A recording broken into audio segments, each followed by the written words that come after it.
দেখেন আরেকটু জোরে দিলে ভালো হয়, কেননা প্রধান বক্তা যে হিসাবে আপনারা নারে তাকবীর, নারে রিসালাত, উলামায়ে আহলে সুন্নাত, মাসলাকে আলা হযরত আল্লামা মাওলানা মুফতি নুরুল আরিফিন সাহেব আজহারি, নারে তাকবীর, নারে রিসালাত। আল্লাহুম্মা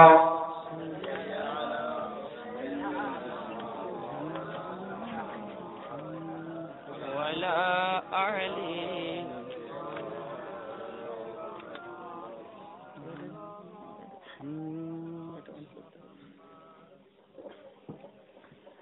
আসসালামু আলাইকুম ওয়া রাহমাতুল্লাহি ওয়া বারাকাতুহু। ওয়া আলাইকুম আহমাদুকা আল্লাহুম্মা ইয়া মুজিবা কুল্লি সাইল। والصلاة والسلام على من هو أفضل الوسائل وعلى آله وأصحابه ذوي الفضائل. أما بعد فقد قال الله تعالى في كلامه المجيد: بسم الله الرحمن الرحيم، اهدنا الصراط المستقيم. صدق الله العلي العظيم وصدق رسوله النبي الأمين المكين الكريم ورؤوف رحيم. بعده في الشان حبيبه الكريم: إن الله وملائكته يصلون على النبي يا أيها الذين آمنوا صلوا عليه وسلموا تسليما. اللهم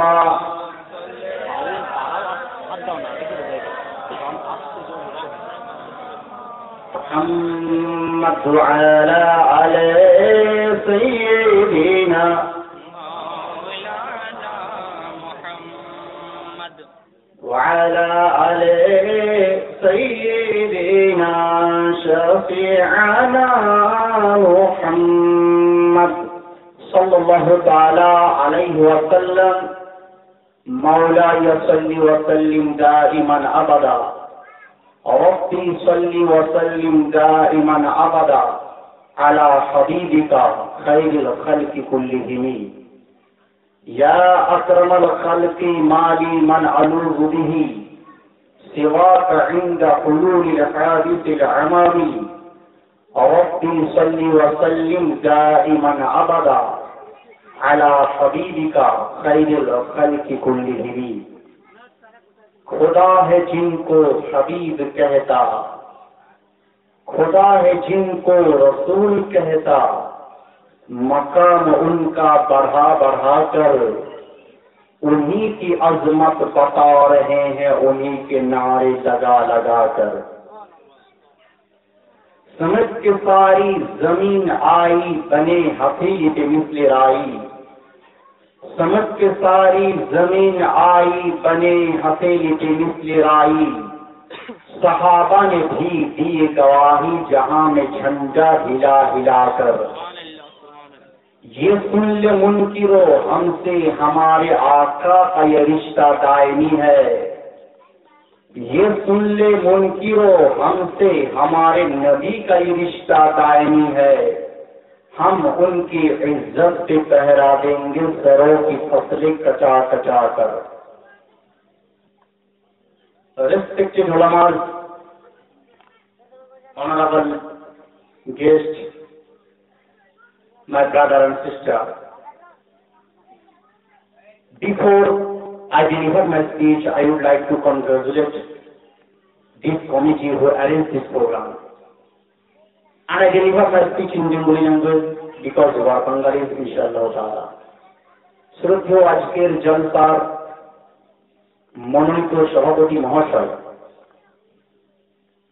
দূর দূরান্ত থেকে আগত রাসূল প্রেমিক ইসলাম হিতাকাঙ্ক্ষী শ্রোতা মণ্ডলী, সর্বপ্রথম প্রশংসা মহান করুণাময় এক ও অদ্বিতীয় আল্লাহ তাআলার জন্য, যিনি ওয়াহদাহু লা শারীক। অতঃপর কোটি কোটি দুরূদ সালাম বর্ষিত হোক হুজুরে আকরাম নূরে মুজাসসাম शफी मुअज्जम, सय्यद आलम, हाबिब किरदेगार, नायब परवरदिगार, मक्कार ताजदार, मदीना सरदार, कुल कायनातेर मालिक व मुख्तार, विश्व रसूल, नूरेर पुतुल, विश्व ब्रह्मांडेर कांडमंडली मुहम्मद रसूलुल्लाह सल्लल्लाहु ताआला अलैहि ওয়াসাল্লামের উপর বলুন আল্লাহুম্মা আমিন। আজকে আপনারা অবগত রয়েছেন যে বিশেষ এক মজলিসের আয়োজন ইনায়তনগর গ্রামবাসীগণ করেছেন। আমি ধন্যবাদ দিতে চাই সেই সকল যুব কমিটিদের যারা এই মজলিসকে অন্য কোনো মজলিস না করে, কোনো বাতিল মজলিস না করে, কোনো অন্য গুনহার মজলিস না করে সেই মসজিদের আয়োজন করেছেন যেখানে ইশক রাসূলের পায়গাম দেওয়া হবে। সেই মসজিদের আয়োজন করেছেন যেখানে মুহাব্বতে রাসূলের মেসেজ দেওয়া হবে। সেই মেসেজের মসজিদের আয়োজন করেছেন যেখানে সঠিক আহলে সুন্নাত ওয়াল জামাতের বার্তা পৌঁছে দেওয়া হবে। আপনারা আলহামদুলিল্লাহ অনেকেই কথাটা বুঝতে পারলেন কি পারলেন না, হয়তো আমি বুঝতে পারছি না। তো যাই হোক, আপনারা এটা বুঝুন যে আজকে এই মজলিসের দ্বারা আহলে সুন্নাতের সঠিক বার্তা আপনাদের নিকট পৌঁছে দেওয়া হবে ইনশাআল্লাহ। আপনি বললেন মনে হয় এই ধরনের নামকরণ করছেন সঠিক বার্তা। আমি বললাম আজকের বিচারক হচ্ছেন আপনার বিচারক। আপনারা বুঝতে কি পারবেন না পারবেন সেটা আপনার দায়িত্ব। আমি কিন্তু দুদিকের জিনিস আপনাদের সম্মুখে বলে কোরআন শরীফ থেকে তার ডিসিশনটা আপনাদের আমি দেওয়ার চেষ্টা করব। আর আমাদের এলাকার জলসা বেশিক্ষণ হয় না, রাত 11টা বেজে গেলেই লোকের বুঝলেন ভাঙতে শুরু করে। অতএব আপনাদের ধৈর্য ধারণ পর্যন্ত আমার খেয়াল রাখতে হচ্ছে। তো যাই হোক, তাহলে আপনারা প্রথমেই বুঝতে পেরে গেলেন যে এই মজলিসকে আয়োজন যারা করেছেন তাদেরকে অবশ্যই ধন্যবাদ জ্ঞাপন করতে হয়। কারণ এই মজলিসের দ্বারা ইসলামের মেসেজ দেওয়া হয়। ইসলামের কি মেসেজ? ইমানি মেসেজ দেওয়া হয়। আর ইমান কি জিনিস? ইমান হচ্ছে সেই জিনিস যে জিনিসটা আপনার মধ্যে যদি থেকে যায় তাহলে আপনি গরীব হওয়া সত্ত্বেও আপনার অন্তর সবসময় উজালা হয়ে যায়। ইমান হচ্ছে সেই জিনিস যে জিনিসটা হচ্ছে এমন একটা দামি যে আপনার ইন্তেকালের করার পর কবরেতে আপনার পুরো কবরকে একদম লাইটিং করে রেখে দেয়। ইমান হচ্ছে সেই জিনিস যে জিনিসটা আপনার কাছে থাকলে কবরে দেওয়া আসার পর আপনার পুরো কবরে জান্নাতি বাগিচা তৈরি হয়ে যায়। ইমান হচ্ছে সেই জিনিস যে জিনিসটা থাকার পর আপনি গরিব 50-100 টাকা রোজগার করছেন কিন্তু নিজেকে আপনার দুনিয়াতে হিরো বলে মনে হয়। ইমান হচ্ছে সেই জিনিস যে জিনিসটা আপনার মধ্যে থাকলে কোন জায়গায় আপনার মাথা নত করতে হয় না। ইমান হচ্ছে সেই জিনিস যে জিনিসটা থাকার পর সঠিকভাবে আল্লাহর ইবাদত করার প্রতি আপনার মনোযোগ হয়ে যায়। তাহলে আমাদের বোঝা গেল যে যে জিনিসটা থাকলে দুনিয়াতে আমার উন্নতি, দুনিয়াতে শান্তি পাবো, দুনিয়াতে ইজ্জত পাবো, দুনিয়াতে মাথা উঁচু করে বাঁচতে পারবো, দুনিয়ার মধ্যে মানুষের কাছে সম্মান পাবো। শুধু দুনিয়াই নয়, ইন্তেকালের পর কবরের মধ্যে জান্নাতি বাগিচা আমি পেয়ে যাবো, কবরের মধ্যে জান্নাতি বিছানা আমি পেয়ে যাবো, কবরের মধ্যে নুরানি আলো আমি পেয়ে যাবো, কবরের মধ্যে জান্নাতি খাবার পেয়ে যাবো। তাকে ঈমান বলা হয়। তাহলে সর্বপ্রথম আমাদের এটা জানা প্রয়োজন যে ঈমান বলে কাকে, what is the define of ঈমান। ঈমানের সংজ্ঞা বলে কাকে? যদিও আমার জলসা আজকে দুইবার আপনারা মিলাদ শরীফ শুনেছেন, আজকের জলসাতে চলে এলেন, যেহেতু সেকেন্ড পর্যায়ের ওয়াজ আমার শুরু হয়ে গেল যে ঈমানের ডিফাইন কাকে বলা হয়, ঈমানের সংজ্ঞা কাকে বলা হয়। আপনারা বলেছি যে নিরপেক্ষ ভাবে বোঝার চেষ্টা করুন। কারণ আজকে আমি আমার মন গড়া কথা কিন্তু বলছি না, আজকে আমার মনে যা এলো সেই কথা কিন্তু আমি বলতে চাইছি না। কোরআন, হাদিস এবং বহু কিতাব আমার সম্মুখে দেখছেন, তো সেই কিতাব থেকে একটু আপনাদের সম্মুখে তুলে আমি বলার চেষ্টা করব। তাহলেই আপনারা বুঝতে পারবেন যে সঠিক কোন মেসেজটা আমাদের জানা প্রয়োজন রয়েছে। আমি যদি মন গড়া কথা বলি, একদল লোক তারা বললো হ্যাঁ বক্তব্য খুব ভালো হলো, আর একদল লোক কানাকানি শুরু করে দেবে, আরে কেমন বক্তাকে নিয়ে এসেছিস, এই বললো সেই বললো, আমাদের বিরুদ্ধে তাদের বিরুদ্ধে। তো আমি বলবো এই মন্তব্য না করে নিরপেক্ষ ভাবে আজকে জলসা শোনার চেষ্টা করুন। আপনাদের বোঝানোর দায়িত্ব কিন্তু আমার। আপনাদের প্রত্যেকটা সমস্যার সমাধান কিন্তু আলহামদুলিল্লাহ আপনার চিঠির মাধ্যমে আমাকে জানাতে পারবেন, উত্তরটা কিন্তু আমরা দেওয়ার চেষ্টা করবো, কারণ বহু প্রশ্ন আপনাদের থাকতে পারে। যাই হোক, প্রথম চ্যাপ্টার ইমানের সংজ্ঞা আপনাদের বলেছিলাম, হোয়াট ইজ ইমান। ইমান বলে কাকে, ইমানের সংজ্ঞা কি আপনারা অবশ্যই জানেন। কোরআন শরীফ 30 পারা, কোরআন শরীফের প্রত্যেকটি সূরার উপরে আমাদের ইমান আনতে হবে, প্রত্যেকটি আয়াতের উপরে ইমান আনতে হবে, প্রত্যেকটি আয়াত প্রত্যেকটি অক্ষরের উপরে ইমান আনতে হবে। অক্ষর তো অক্ষর। কোরআন শরীফে যদি একটা কেউ জের জাবার পেশের উপরে সন্দেহ করে তো মুফতিদের ফতোয়াতে বেঈমান হয়ে যায়, কারণ কোরআন সঠিক, এর মধ্যে কোনো সন্দেহ নাই। কোরআন শরীফে আল্লাহ রাব্বুল আলামিন সূরা বাকারার মধ্যে বলে দেন যে যালিকাল কিতাবুল লা রাইবা ফীহি, এটা এমন একটা কিতাব এর মধ্যে কোনো সন্দেহ নাই। তাহলে সেই কিতাব আমাদের ইমান মানে রয়েছে, কিতাবের উপর ইমান রয়েছে। এর পরে যার উপর ইমান রাখা হয় সেটাকে বলা হচ্ছে বুখারী শরীফ। কোরআন শরীফের পর বুখারী শরীফ, বুখারী শরীফের উপর যদি ইমান রাখতে হয়। কেউ যদি বলে বুখারীকে মানবো না, ওই কিতাবকে মানবো না, তাহলে বোঝা গেল যে সে আপনার ইমান হারা হয়ে যাবে।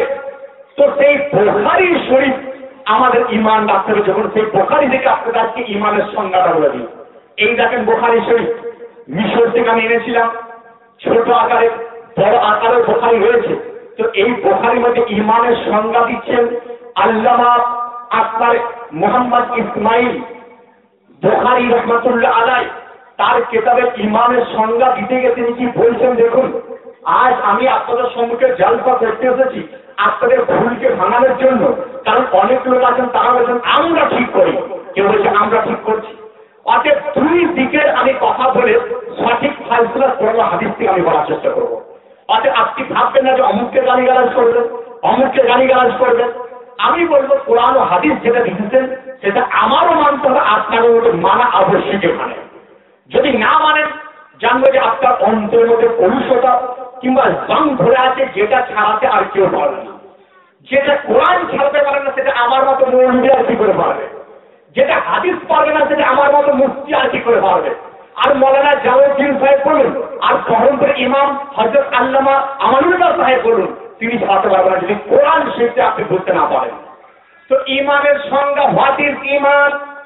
ইমান বলে কাকে, বুখারী শরীফ প্রথম খণ্ড 30 পৃষ্ঠার হাদিস, বাবুল হুব্বু রাসূলে মিনাল ঈমান, বাবুল হুব্বু রাসূলে মিনাল ঈমান, এই জায়গাতে উল্লেখ করেছে বুঝলেন যে ইমান কাকে বলা হয়। উনি একটা বাব চ্যাপ্টার রয়েছেন।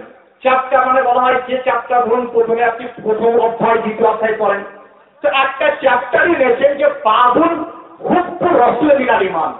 তিনি বলছেন যে এটা হচ্ছে সেই চ্যাপ্টার যে চ্যাপ্টারের মধ্যে বর্ণনা আছে কার, হুব্বু রাসূল, নবী পাকের মুহাব্বতের নামই হচ্ছে ঈমান। রাসূল পাকের প্রেমের নামই হচ্ছে ঈমান। রাসূল পাকের প্রেমে নিজেকে হাবুডুবু খাওয়ানোর নামে হচ্ছে ঈমান। তাহলে বুখারী শরীফের আলোকে আপনি বুঝতে পারলেন। কাল সকালে যদি আপনার কানে কেউ বলেন যে উনি দেখাতে পারেননি, তাহলে সেটা মানা চলবে না, আমি যতক্ষণ থাকবো। যদি আপনি ভুল প্রমাণ করতে পারেন 1,00,000 টাকা প্রাইজ দেয়, আমার জন্য বলেন যে না বইয়ের মধ্যে নাই। তাহলে হুব্বু রাসূলে মিনাল ঈমান, রাসূল পাকের প্রেমের নামই হচ্ছে ঈমান। তাহলে আজ ইনাদনগরবাসী আর দূর থেকে আগত যারা এসেছেন তাদের বুঝতে অসুবিধা রইল না যে রাসূল পাকের মুহাব্বত যার অন্তরে যত বেশি, সে ঈমানি সাহায্য তত বেশিতে বেড়ে গেছে। আর যার অন্তরে রাসূল পাকের মুহাব্বত নাই, সে ঈমানি স্বাদ এখনো গ্রহণ করতে দিতে পারে। বয়স 7 হলে কি হবে, সে এখনো নাবালক হয়ে গেছে। বয়স 80 হলে কি হবে, ঈমানি আপনার স্বাদ সে পায়নি। নামাজ পড়ছে 7 বছর 70 বছর, কিন্তু নামাজ পড়ার পরও তার ঈমান আপনার নাই, মানে যার ঈমান নাই তাকে বাংলাতে বেঈমান বলা হয়। যার ঈমান নাই নট ইমান, উইদাউট ইমান মানে বে-ইমান, তার ইমান তার না ইমান ছাড়া। তাহলে বোঝা গেল যে রাসূল পাকের মহাব্বতকে যদি কেউ বলে এটা মানব না, রাসূল পাকের প্রেমের দরকার নাই, তাহলে আপনার বুখারী শরীফের আলোকে ফতোয়া বুঝতে পারলেন যে তার ইমান বলে কিছু নাই। পয়েন্ট 1। 2 নম্বর আপনার সমকামী চারটা শুরু করতে যায়। 2 পক্ষের কেতাব আমার কাছে রয়েছে, বুঝলেন, 2 তরফের কেতাব আমি রয়েছি। আমি নিজেকে থেকে মানে আহলে সুন্নাতুল জামাত আমাদেরকে বলা হয়। আহলে সুন্নাতুল জামাত সুন্নি, সুন্নি কাদেরকে বলা হচ্ছে আপনাদের বলা যায়। রাসূল পাক সাল্লাল্লাহু আলাইহি তিনি বলেন যে আমার উম্মতেরা 73টি ভাগে বিভক্ত হবে। কুল্লুহুম ফিন্নার ইল্লা মিল্লাতা ওয়াহিদা, সমস্ত ফিরকা জাহান্নামে, একমাত্র একটাই ফিরকা যেটা জান্নাতে যাবে। সমস্ত সাহাবী আরজ করেন ইয়া রাসূলুল্লাহ মান হিয়া, এটা কোন জামাত যেটা জান্নাতে যাবে? তো আমার নবী মুস্তাফা আজ থেকে 1400 বছর পূর্বে নুরানি জবান দ্বারা বলেছেন শোনো যে মা আনা আলাই ওয়া আসহাবি, যে আমার রাস্তাতে এবং সাহাবীর রাস্তায় যারা থাকবে তারা হবে জান্নাতে ফিরকা। আমার রাস্তায়, আমার সাহাবীর রাস্তায় তারাই জান্নাতি। তাহলে আপনাদের বোঝা প্রয়োজন যে রাসূল পাকের রাস্তাই কারা আর রাসূল পাকের সাহাবীদের রাস্তাই কারা যারা জান্নাতি, সেটা আমাদের জানা প্রয়োজন রয়েছে। ইনশাআল্লাহ একটা একটা প্রসঙ্গ আপনাদের তুলব যে সঠিক রাসূল পাকের জামাতের মধ্যে রয়েছে যাদেরকে আহলে সুন্নাতুল জামাত বলা হয়। সঠিক সাহাবীদের দলে তারাই রয়েছে যাদেরকে আহলে সুন্নাতুল জামাত বলা হয়। যে প্রসঙ্গে আমার একটা বই এখানে নিয়ে এসেছি, বললেন সাহাবায়ে কেরাম ও আকায়েদে আহলে সুন্নাহ। সাহাবায়ে কেরাম ও আকায়েদে আহলে সুন্নাহ আমার লিখিত বই। এর দ্বারা আমি প্রমাণ করেছি যেটা সাহাবীদের আকীদা সেটা আজকে আহলে সুন্নাতুল জামাতের আকীদা। যেটা সাহাবীরা করতেন আজকে আহলে সুন্নাতুল জামাতের লোকেরা সেটা করতেন। কারোর নাম কিন্তু আমি নিচ্ছি না, আপনার কোনো ছাপ পাবেন না। আমি কি বললাম, দুটো পক্ষের আপনার সমাজে দাঁড় করে দেবো, বিচার আপনারা করবেন। ফাইসলা কোন হাদিস থেকে হবে, নিজের মুখ থেকে আপনি জিজ্ঞাসা করবেন যে কোনটা সঠিক কোনটা বেঠিক। তাহলে আমি হাদিস শরীফে বলেছিলাম রাসূল পাক তিনি বলেন জান্নাতি ফিরকা সেটাই যে ফিরকা আমার রাস্তাতে রয়েছে এবং আমার সাহাবীদের রাস্তাতে রয়েছে। তাহলে আমি এর মধ্যে রেখেছি যে সাহাবীদের প্রত্যেকটি কৃতকর্ম আপনার আহলে সুন্নাতুল জামাতের মধ্যে রয়েছে। আমরা যেগুলো করি প্রত্যেকটা সাহাবীদের মধ্যে রয়েছে। তাহলে বুঝতে অসুবিধা রইল না যে সাহাবীদের প্রতি একমাত্র আহলে সুন্নাতুল জামাতই রয়েছে। এরপর আপনি বলেন মৌলানা সাহেব একটু বুঝিয়ে বলুন কিভাবে আপনারা সাহাবীদের রাস্তায় রয়েছেন, কিভাবে আপনারা সাহাবীদের তরিকাকে মানেন। তার জন্য প্রথম আপনাদের যেটা বলতে চাই, সাহাবীদের আকীদা নবী পাক হচ্ছেন জিন্দা নবী। কি আকীদা? রাসূল পাক হচ্ছেন জিন্দা নবী, হায়াতুল নবী। শুধুমাত্র কুল্লু নাফসিন যায়কাতুল মাউত, মৃত্যুর স্বাদ, ইন্তেকালের স্বাদ চাকার পর আবার তিনি জীবিত হয়ে আছেন, আমাদের চোখে অন্তরালে রয়েছেন। এটা সাহাবীদের আকীদা। আপনি বলেন মৌলানা সাহেব আপনাদের আকীদা কি ওটাই? আমি বললাম হ্যাঁ। দেখুন এটা হচ্ছে আমাদের কিতাব বাহারের শরিয়াত, যেটা ইমাম সাহেব আগে বলছিলেন। ইমাম সাহেব এখানে বাংলা নিয়ে এলাম, কারণ আরবি উর্দু আপনার বুঝতে পারবেন না। এটা দিয়ে দেবো আপনার সভাপতি, তিনি দেখবেন যে সঠিক আছে কিনা। আর আপনারাও দেখতে পারেন, মানে সকলের জন্য ওপেন টু অল, সকলের জন্য ওপেন করার জন্যই বাংলাতে আমি কিতাবটা নিয়ে এসেছি। তাহলে প্রথম আকীদা কি পেলেন? সাহাবীদের আকীদা নবী মুস্তাফা জিন্দা, নবী মুস্তাফা মরেননি, নবী মুস্তাফা শুধুমাত্র আমাদের চোখের অন্তরালে চলে গেছেন। এরপর আমাদের আকীদা কেমন সাহাবীদের সঙ্গে মিশতে দেখুন। বাহারের শরিয়াত প্রথম খণ্ড 17 পৃষ্ঠায়। আপনাদের যেহেতু বাঙালি সেহেতু বাংলা ভাষা আমি বইটা নিয়েছি, এবার বাংলা দিয়ে করে শোনাই। নবীগণ নিজ নিজ কবরের মধ্যে পার্থিব জিন্দগির মতো সসুরে জীবিত আছেন। সুবহানাল্লাহ, সুবহানাল্লাহ বলার চেষ্টা করেন, কারণ আকীদার কথা কেন হচ্ছে বুঝলেন। কি বললাম? নবীগণ নিজ নিজ কবরের মধ্যে পার্থিব জিন্দগির মতো সশরীরে জীবিত আছেন, পানাহার করেন এবং যেখানে ইচ্ছা সেখানে যাতায়াত করেন। আল্লাহর প্রতিজ্ঞা অনুযায়ী ক্ষণিকের জন্য মৃত্যু বরণ করে পুনরায় জীবিত হয়ে গেছেন। তাহলে আকীদা পেয়ে গেলেন। পাহাড়ের সুরে যদি দেখতে চান বইটা আপনারা নিয়ে যেতে পারেন, যখন খুঁজে আপনি দেখতে পারেন। এটা আমাদের আকীদা। এরপর আমার লেখা বই আমি নকল করেছি। দেখুন এই বইয়ের মধ্যে 16 পৃষ্ঠার মধ্যে যদি কেউ কেনেন বাড়িতে রেখে দিতে পারবেন। আর বাড়িতে রাখা মানে আপনার ইমানি পাওয়ারও বেড়ে যাবে, আর ইমানের সন্দেহ আর ইমান সম্বন্ধে ধারণার সাথে পেয়ে যাবেন। এই বইয়ের মধ্যে 16 পৃষ্ঠা আমি লিখেছি যে নবী পাক সাল্লাল্লাহু আলাইহি ওয়াসাল্লাম ওয়াফাত মোবারকের পর নিজে পবিত্র রওজা মোবারকে জীবিত রয়েছে, সুবহানাল্লাহ। তাহলে দুটো দলিল হয়ে গেল।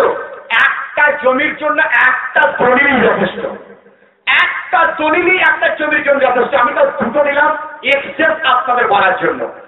এরপর অন্য দিকে একটু দিকে চলে যান, অন্য রাস্তাতে একটু আপনাদের দেখায় যে অন্য লোকেদের আকীদা কেমন।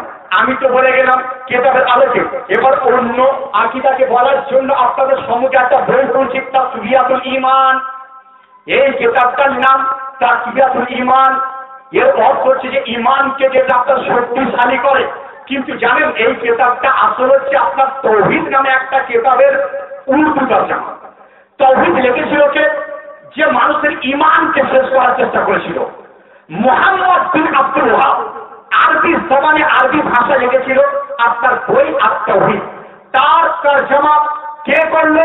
ইসমাইল দেহলভী। বলেন ইসমাইল দেহলভী বইটার তরজমা আপনার উর্দুতে করেছে। তো উর্দুতে করে তাদের আকীদার করে এই বইটাকে কয়েকবার চেঞ্জও করা হয়েছে।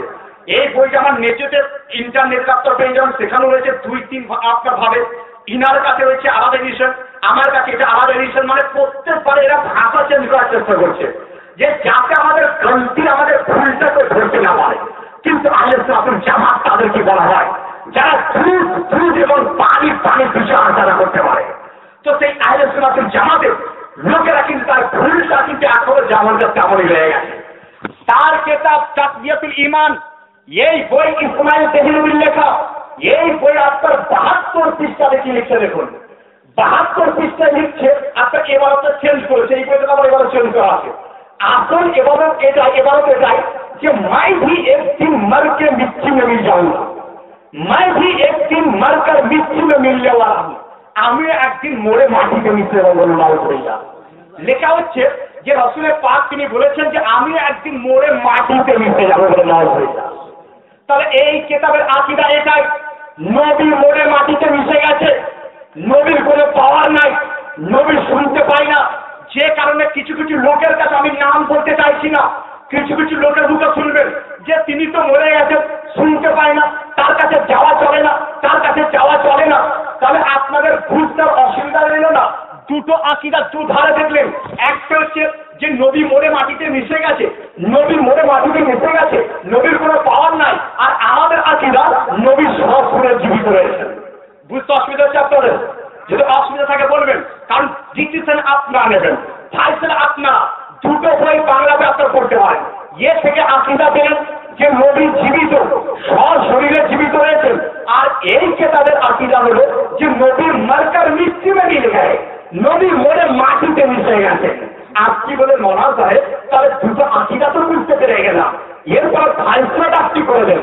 আমি তো বললাম ফাইসলা যদি আমি করি আপনারা মানতেও পারেন নাও পারেন। যদি আমি বলি মানতেও পারেন নাও পারেন। দেখুন কোরআন শরীফ, এই দেখুন কোরআন শরীফ, যেটার মধ্যে কোনো সন্দেহ নাই। যে সন্দেহ করে সঙ্গে সঙ্গে বেঈমান হয়ে যাবে, সঙ্গে সঙ্গে বেঈমান। তাহলে দুই দিকে দুটো আকীদা। নবী কেউ বলে মার্কার মিষ্টি না মিল গায়ে, নবী মাটিতে মিশে গেছে। আবার আমাদের আকীদা নবী জিন্দা, সশরীরে কবরে জিন্দা। আর এটা আমাদের আকীদা যে নবী তো জিন্দা, নবীর সঙ্গে যারা জিহাদ করতে গিয়ে শহীদ হয়েছেন তারাও জীবিত রয়েছে। তাহলে বোঝা গেল শহীদরাও জীবিত, নবীরাও জীবিত। ফাইসলা তুমি কোরআন করে দাও, শহীদরা কি জীবিত, শহীদরা কি সরাসরি জীবিত রয়েছে? তো কোরআন শরীফ নোট করতে পারেন। আগামীকাল যদি আপনারা বলেন যে না এটা মানবে না, তাহলে বোঝা গেল যে আপনি আমার অস্বীকার করছেন না, আপনি কোরআন শরীফ অস্বীকার করছেন। আপনি আমার যদি বিপক্ষে গালি গালার সারাদিন করে যান আমার অসুবিধা নাই, কোরআন শরীফ ফাইসলা দিয়ে দিচ্ছে। হে কোরআন তুমি বলে দাও যে সত্যি নবী কি মরে মাটিতে মিশে গেছে, যেটা এক পক্ষের আকীদা। হে কোরআন তুমি সঠিক বলে দাও নবীকে জিন্দা, নবীর রাস্তায় যারা শহীদ হয়েছেন তারা কি জিন্দা। তো কোরআন ঘোষণা করে ওয়ালা তাকুলু লিমান ইয়ুকতালু ফি সাবিলিল্লাহি আমওয়াত বাল আহইয়াউ ওয়ালাকিন লা তাশউরুন। যারা নবীর সঙ্গে জিহাদ করতে গিয়ে শহীদ হয়েছেন, ওয়ালা তাকুলু তাদের মুর্দা বলে না, বাল আহইয়াউ তারা জীবিত রয়েছেন, ওয়ালাকিন লা তাশউরুন তোমরা বুঝতে পারো না। তাহলে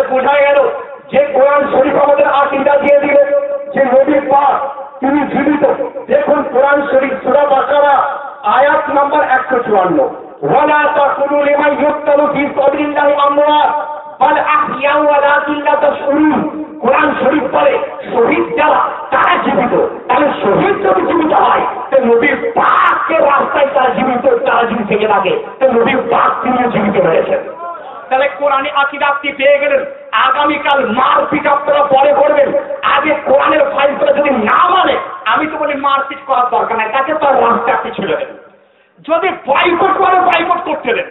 আর এই প্রমাণ করার দায়িত্ব আপনি যখন যে মুহূর্তে যে সময় ইনশাল্লাহ আপনার ডাকবেন, এই যে কথাগুলো আপনার বলছি পুনরায় বলার দায়িত্ব আমার, কিন্তু শেষ দুটো করবেন মুনাজরা তাকে বলা হয়। আর এর জন্য অনেক লোক বলছে নজরানা, এর জন্য কোনো নজরানা আপনার প্রয়োজন না, শুধুমাত্র আমার টেপটা আপনারা নেবেন। টেপ যদি আপনারা পেয়ে যান আলহামদুলিল্লাহ, তাদের মৌলবীদেরকে নিয়ে একদম সিগনেচার কোর্ট পেপার হবে এবং আপনার থানার পারমিশন নিয়ে আপনারা মুনাজরা করবেন। যে কোনো সময় আপনার এই কিতাব নিয়ে আপনাদের সম্মুখে আমি আবার হাজির হয়ে যাব।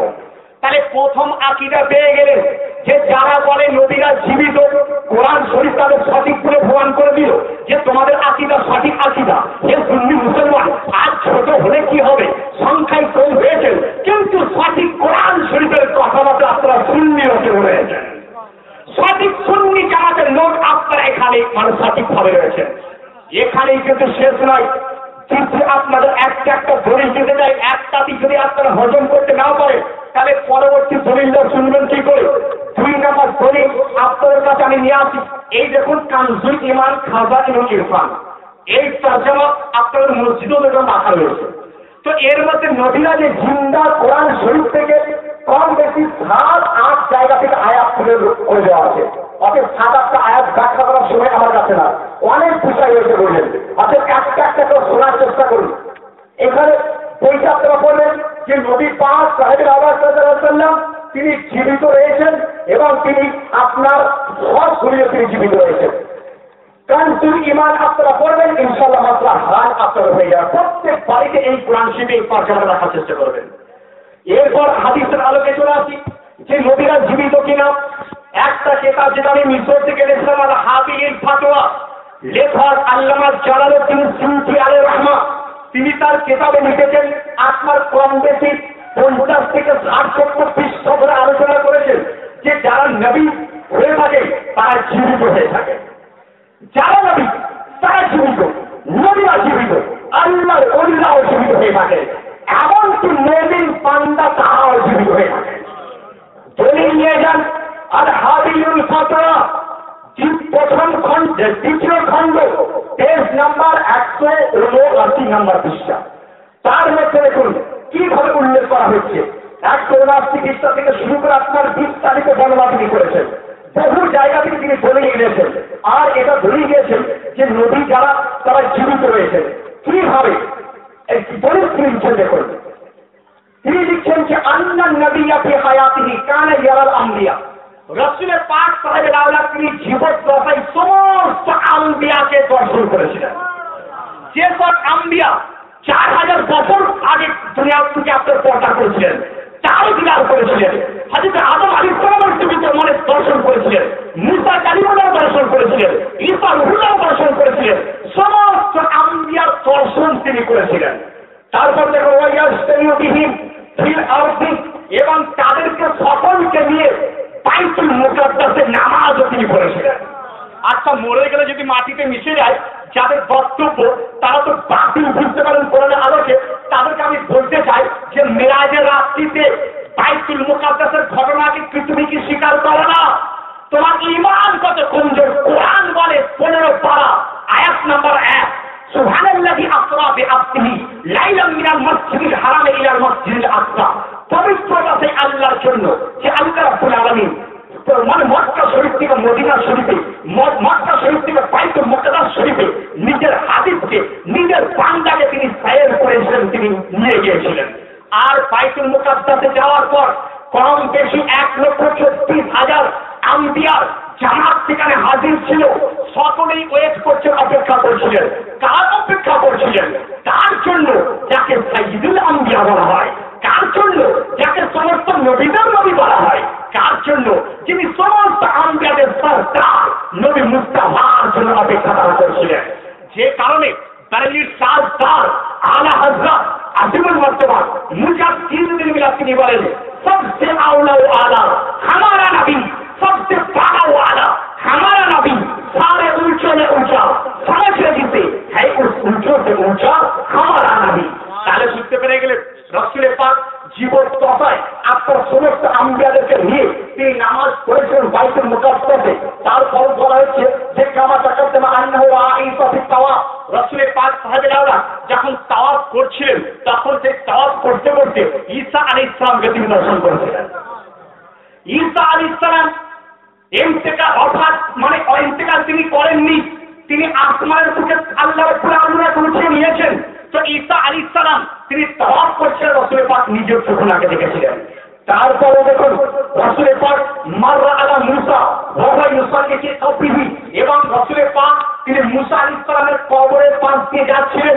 যাওয়ার সময় জিবরাইল আলাইহিস সালামকে বললেন, হে জিবরাইল তোমার বুরাককে নামিয়ে দাও। ইয়া রাসূলুল্লাহ এখানে আছে কি? রাসূলের পাক তিনি বলছেন আও মালা তারাউন, আমি যেটা দেখছি তুমি সেটা দেখতে পাও না। হে জিবরাইল আমি দেখছি মুসা আলাইহিস সালামকে তার কবরের মধ্যে নামাজ পড়তে আমি দেখছি। তাহলে আকীদা প্রমাণ পেয়ে গেলেন, কেতাবি আকীদা কোনো মন গড়া কথা নয়। আম্বিয়ারা নবীরা ইন্তেকালের পর তাদের কবরে নামাজ পড়ে থাকে, এটা আমাদের আহলে সুন্নাত ওয়াল জামাতের আকীদা। আগামীকাল একটা কেন 1 লাখ যদি লোক এসে বলে যে মানি না, আমি বলবো তোমরা কোরআনকেই তো মানো না, হাদিসকে তো মানো না, কিতাবকে তো মানো না, আমাকে মানো না মানো আমার কিছু হয়ে যায় না। যাই হোক, তারপরে হাদিস এখানে শেষ হয়নি। এখানে বলা হচ্ছে যে আন্নাহু সাল্লাল্লাহু আলাইহি ওয়াসাল্লাম কাল, রাসূলের পাক সাল্লাল্লাহু আলাইহি ওয়াসাল্লাম ইরশাদ করেছেন আল আম্বিয়াউ আহইয়াউ ইউসাল্লুন, সমস্ত নবী জীবিত এবং তারা নামাজ পড়ে থাকে। সমস্ত নবী জীবিত, তারা নামাজ পড়ে থাকে। তাই তো আমাদের আকীদা এটাই, तुरसिंदा है वल्लाह, तुरसिंदा है वल्लाह, मेरे चश्मे आलम से छुप जाने वाले। আকীদা আপনারা পেয়ে গেলেন। প্রথম আকীদার কথা আলোচনা চলছে যে আমাদের আকীদা নবীরা জীবিত, কিতাব থেকে দেখেছিলাম। আমার বাতিলদের আকীদা নবী মার্কার মিষ্টি মে মিল গায়। দ্বিতীয় আকীদা আপনি পেয়ে গেলেন। এইভাবে যদি একটা বিষয়ের উপর ওয়াজ হয় 2-3 ঘন্টা চলে যাবে। আমি শর্টকাট করে আরো কিছু বিষয় সম্বন্ধে আলোচনা আপনাকে করে দিই, তারপর আর একটা ভক্তি করে দরুদ শরীফের নাজরা পেশ করে নেন। আল্লাহুম্মা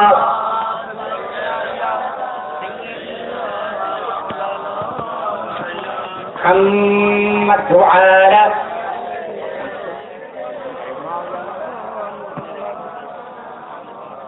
সাল্লাল্লাহু তাআলা আলাইহি ওয়াসাল্লাম। তো যাই হোক, তাহলে এরপর তৃতীয় পয়েন্টে চলে আসি। কারণ একটা পয়েন্টে যদি আমার লেগে থাকি বুঝলেন, একটা পয়েন্টই 4-5 ঘন্টা মতো বলার মতো বই, এবং প্রত্যেকটা বই থেকে আপনার ওখানে ফিরে যাবো। আলহামদুলিল্লাহ কম আমাদের পড়বে না। তৃতীয় দেখুন আমাদের আকীদা এটাই। তাহলে প্রথম যে আকীদা বললাম পরিষ্কার হলো আপনাদের। কারা পরিষ্কার বুঝতে পারে যে নবীরা জীবিত? হাত তুলুন তো। নবীরা জীবিত কারা পরিষ্কার বুঝতে পারেন? হাত তুলে দেন। তারা হাত তুলেছেন। আপনারা বুঝতে পারেন যে আপনারা কিছু কিছু ওয়াজ বুঝতে পেরেছেন, ইমানি সংজ্ঞা বুঝতে পেরেছেন। তাহলে যদি বলেন যে নবীরা মৃত, তাহলে ইমান চলে যাবে কিনা? কোরআনে বিরুদ্ধ হবে কিনা? কোন মৌলবী এসে যদি বলে যে নবীরা মরে গেছে, মরা গরুবার ঘাস খায় নাকি, নাউযুবিল্লাহ মাআযাল্লাহ, এই কথাটা উচ্চারণ করতে আমার বিরাট কত খারাপ লাগছে। আর তারা মুখ দিয়ে এমন কিস্তা খাইতে বলে যাচ্ছে, অতএব তাদেরকে বলেন পাগলের কিনা বলে আর ছাগলের কিনা খায়, এই বলে নিজের কানের মধ্যে তালা লাগিয়ে চলে আসবেন। কারণ কোরআন বলছে নবী জীবিত, শহীদ জীবিত। আর কোন মৌলবী যত বড়ই দাঁড়িয়েওয়ালা হোক না কেন, যত বড়ই পান্ডিয়াওয়ালা হোক না কেন, কোরআনের বিরুদ্ধে যদি বলে তাকে আপনার কখনই আপনি স্বীকার থেকে করে নেবেন না, নিজের ইমান খাতরার মধ্যে পড়ে যাবে। আর যদি বুঝতে না পারেন, যদি বলতে না পারেন, নিজেকে প্রকাশ করা চলে কানে আঙ্গুল দিয়ে সেই মজলিস থেকে আপনার বেরিয়ে চলে আসবে। যাই হোক, আপনার দ্বিতীয় পয়েন্ট আমি চলে যাই। প্রথম পয়েন্ট পরিষ্কার হয়ে গেল যে নবীরা জীবিত, নবীরা ইন্তেকালের পরে জীবিত থাকেন। এরপর দ্বিতীয় নম্বর আয়াত যে এটাই দেখুন, কেউ তো বলছে যে আপনার নবীর পরে আবার নবী আসতে পারে বলে নবী। আমাদের আকীদা রাসূল পাক সাহেবের আলাকের পর কোন নবী হয়ে কেউ জন্ম হবে না। নবী একজন শেষ নবী, খাতিমুন নবিয়্যিন। আমার মুস্তাফা সময় মানে ওনার দ্বারাই নবুয়তের দরজা আল্লাহ বন্ধ করে দিয়েছেন। তাহলে যদি কোনো কাদিয়ান থেকে উঠে যদি বলে যে নবীর পরে আবার তো নবী আসতে পারে, বাতিল। ইসলাম ইসলাম বিরোধী, এতে কোনো সন্দেহ নাই। যদি অন্য কোনো লোক বলে যে তারপরে নবী আসতে পারে, বাতিল, ইসলাম বিরোধী, এতে কোনো সন্দেহ নাই। হ্যাঁ, পয়েন্টটা ক্লিয়ার করে দিই, ঈসা আলাইহিস সালাম তিনি জীবিত রয়েছেন, আসমান থেকে না নাজিল শুধু দুনিয়াতে হবে। নাজিল হয়ে তিনি কি করবেন, হযরত ইমাম মেহেদী রাদিয়াল্লাহু আনহুর সঙ্গে কি করবেন, ইসলামের প্রচার করবেন এবং দাজ্জালকে নিজের হাতে তিনি খুন করবেন। তো ঈসা আলাইহিস সালামের ক্ষেত্রে জন্ম হবে না, মায়ের পেটে জন্ম হবে না, বলা হচ্ছে যে বাইতুল মুকাদ্দাসের সবচেয়ে বড় মসজিদের গুম্বাদের মধ্যে উনার অবতরণ হবে। কিন্তু কোন নবী মায়ের পিতার জন্ম হবে না। আমার মুস্তাফা শেষ নবী, এটা হচ্ছে আমাদের আকীদা। তাহলে আমাদের আকীদা কি? নবী মুস্তাফা শেষ নবী। আবার এই আকীদাকে প্রচার করার জন্য বাংলা জবানের বই বের করি, কারণ আপনি মৌখিক আপনারা শুনবেন না। আর রিকোয়েস্ট এটাও করবো, কোন মৌলবি যদি আপনাদের বিতর্কিত করতে চাই, কোন মৌখিক শুনবেন না। আমি বাংলাতে নিয়ে এসেছি, কাল আপনারা বাঙালি লোক। দেখুন আমাদের আকীদা, নবী শেষ নবী, নবী খাতিমুন নবীয়্যিন, আমার মুস্তাফার দ্বারা আপনার নবুয়তের দরজা বন্ধ হয়েছে, তারপর কোন নবী আর আসতে পারে না, জন্ম আর নবী হবে না, নবীর দাবিদার হয়ে কেউ আসবে না। আর যদি কেউ দাবিদার মেনে নেয়, জানেন কোরআন হাদিসের বিরোধী। তাহলে আমাদের আকীদা আপনাদের বলে দিই, রাসূল পাক সাল্লাল্লাহু আলাইহি ওয়াসাল্লাম তিনি শেষ নবী, খাতিমুন নবীয়্যিন।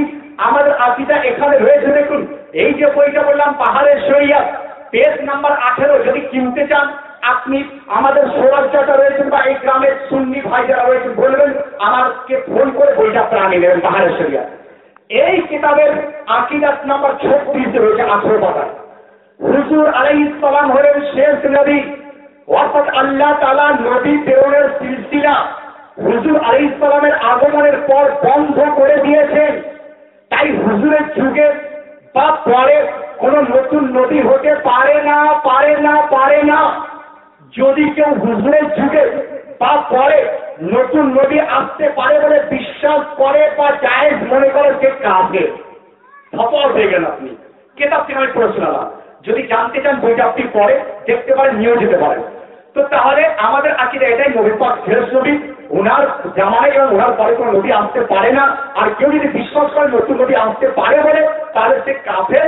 এটা আপনার কিতাব থেকে উনি বর্ণনা করেছেন বা কোরআনে হাদিস থেকে তিনি বর্ণনা করেছেন। আমাদের আকীদা পেয়ে গেলেন। এরপর একটু তাদের আকীদা দেখে নিন, যারা বড় বড় গাড়ি আর বড় বড় বাড়ি আর নতুন গাড়ি নিয়ে আপনার এলাকায় আর করছে ঈমান চুরি, তাদের উদ্দেশ্যে তাদের বই থেকে আমি বলতে যাচ্ছি। বইয়ের নাম তাহজিরুন নাস, লিখতে পারেন, নোট করতে পারেন। আর যখন খুশি আপনি কাফসিদ মাদ্রাসা, আমাদের সুরাজের বইগুলো মাদ্রাসাতেই থাকে বেশিরভাগ সময়। তাহজিরুন নাস, লেখক কাসিম নানুতুবি। সে এই বইয়ের মধ্যে কি লিখছেন দেখুন, কাসিম নানুতুবি সে আকীদা কেমন দিচ্ছে দেখুন। আপনারা ভাবছেন অনেক লোক আছে কি জানতো, যে বিরোধী কথা বলে আপনার লোকরা যাতে তার হাকিকত বুঝতে না পারে, সেই কারণে কি করেন, তো বিরোধী কথা বলে ফেলে। যেমন একজন দোকানদার করে কি, যদি আমাকে বলে একটু উদাহরণ দেবেন না, কিন্তু একটা দুটো মিসাল না দিলে আপনাদের বুঝতে সুবিধা হবে, মানে পারবেন না। দোকানদার যেটা খারাপ মাল সামনে রেখে দিল, যেটা খারাপ মিষ্টি সামনে রেখে দিল, বলে নিয়ে যাওয়া খুব ভালো হবে, তাহলে খুব ভালো বলে ওর খারাপটাকে ঢাকতে চেষ্টা করে।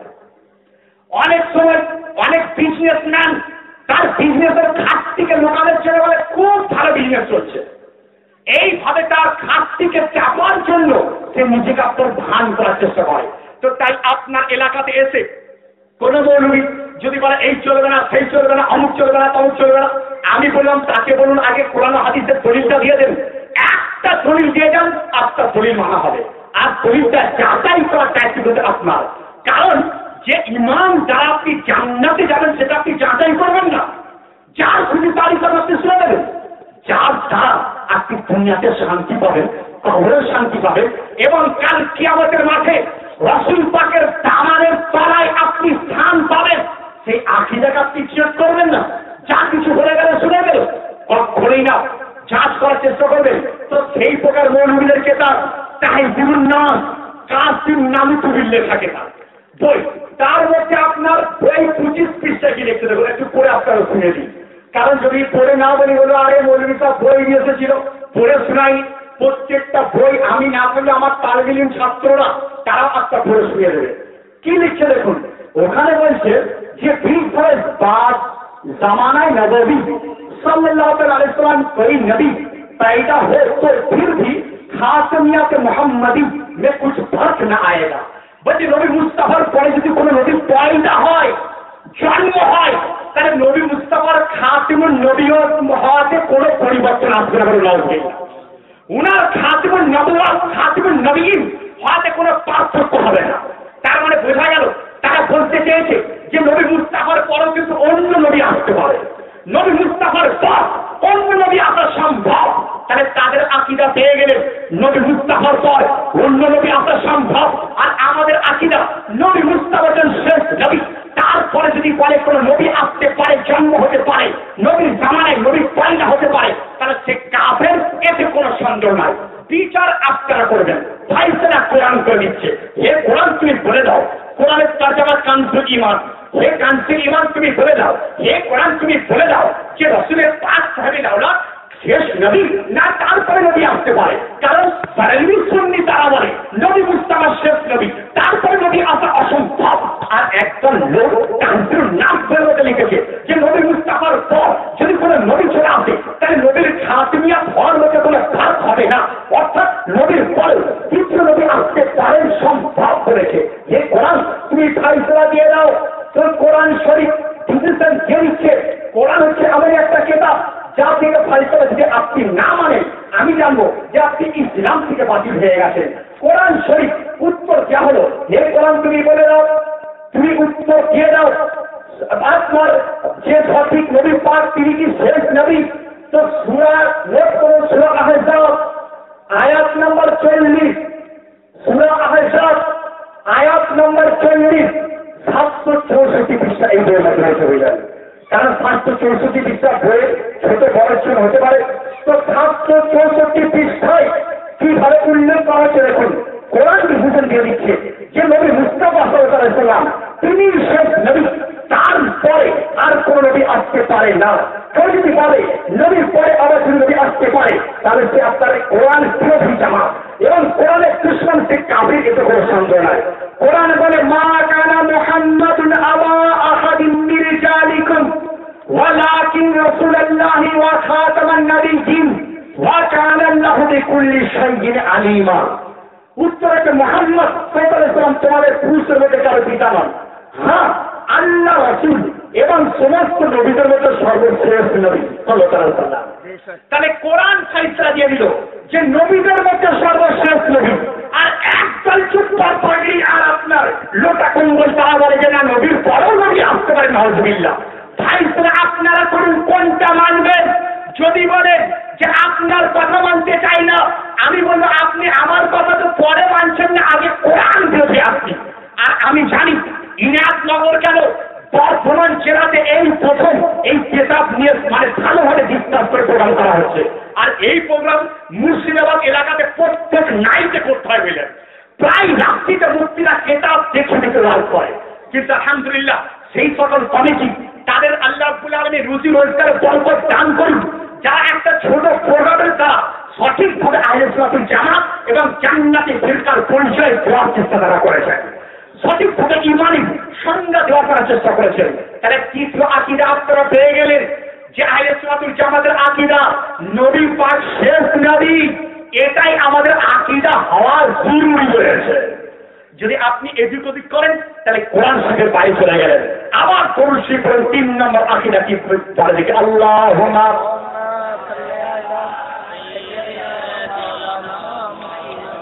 মুহাম্মাদ ওয়া আলা আলিহি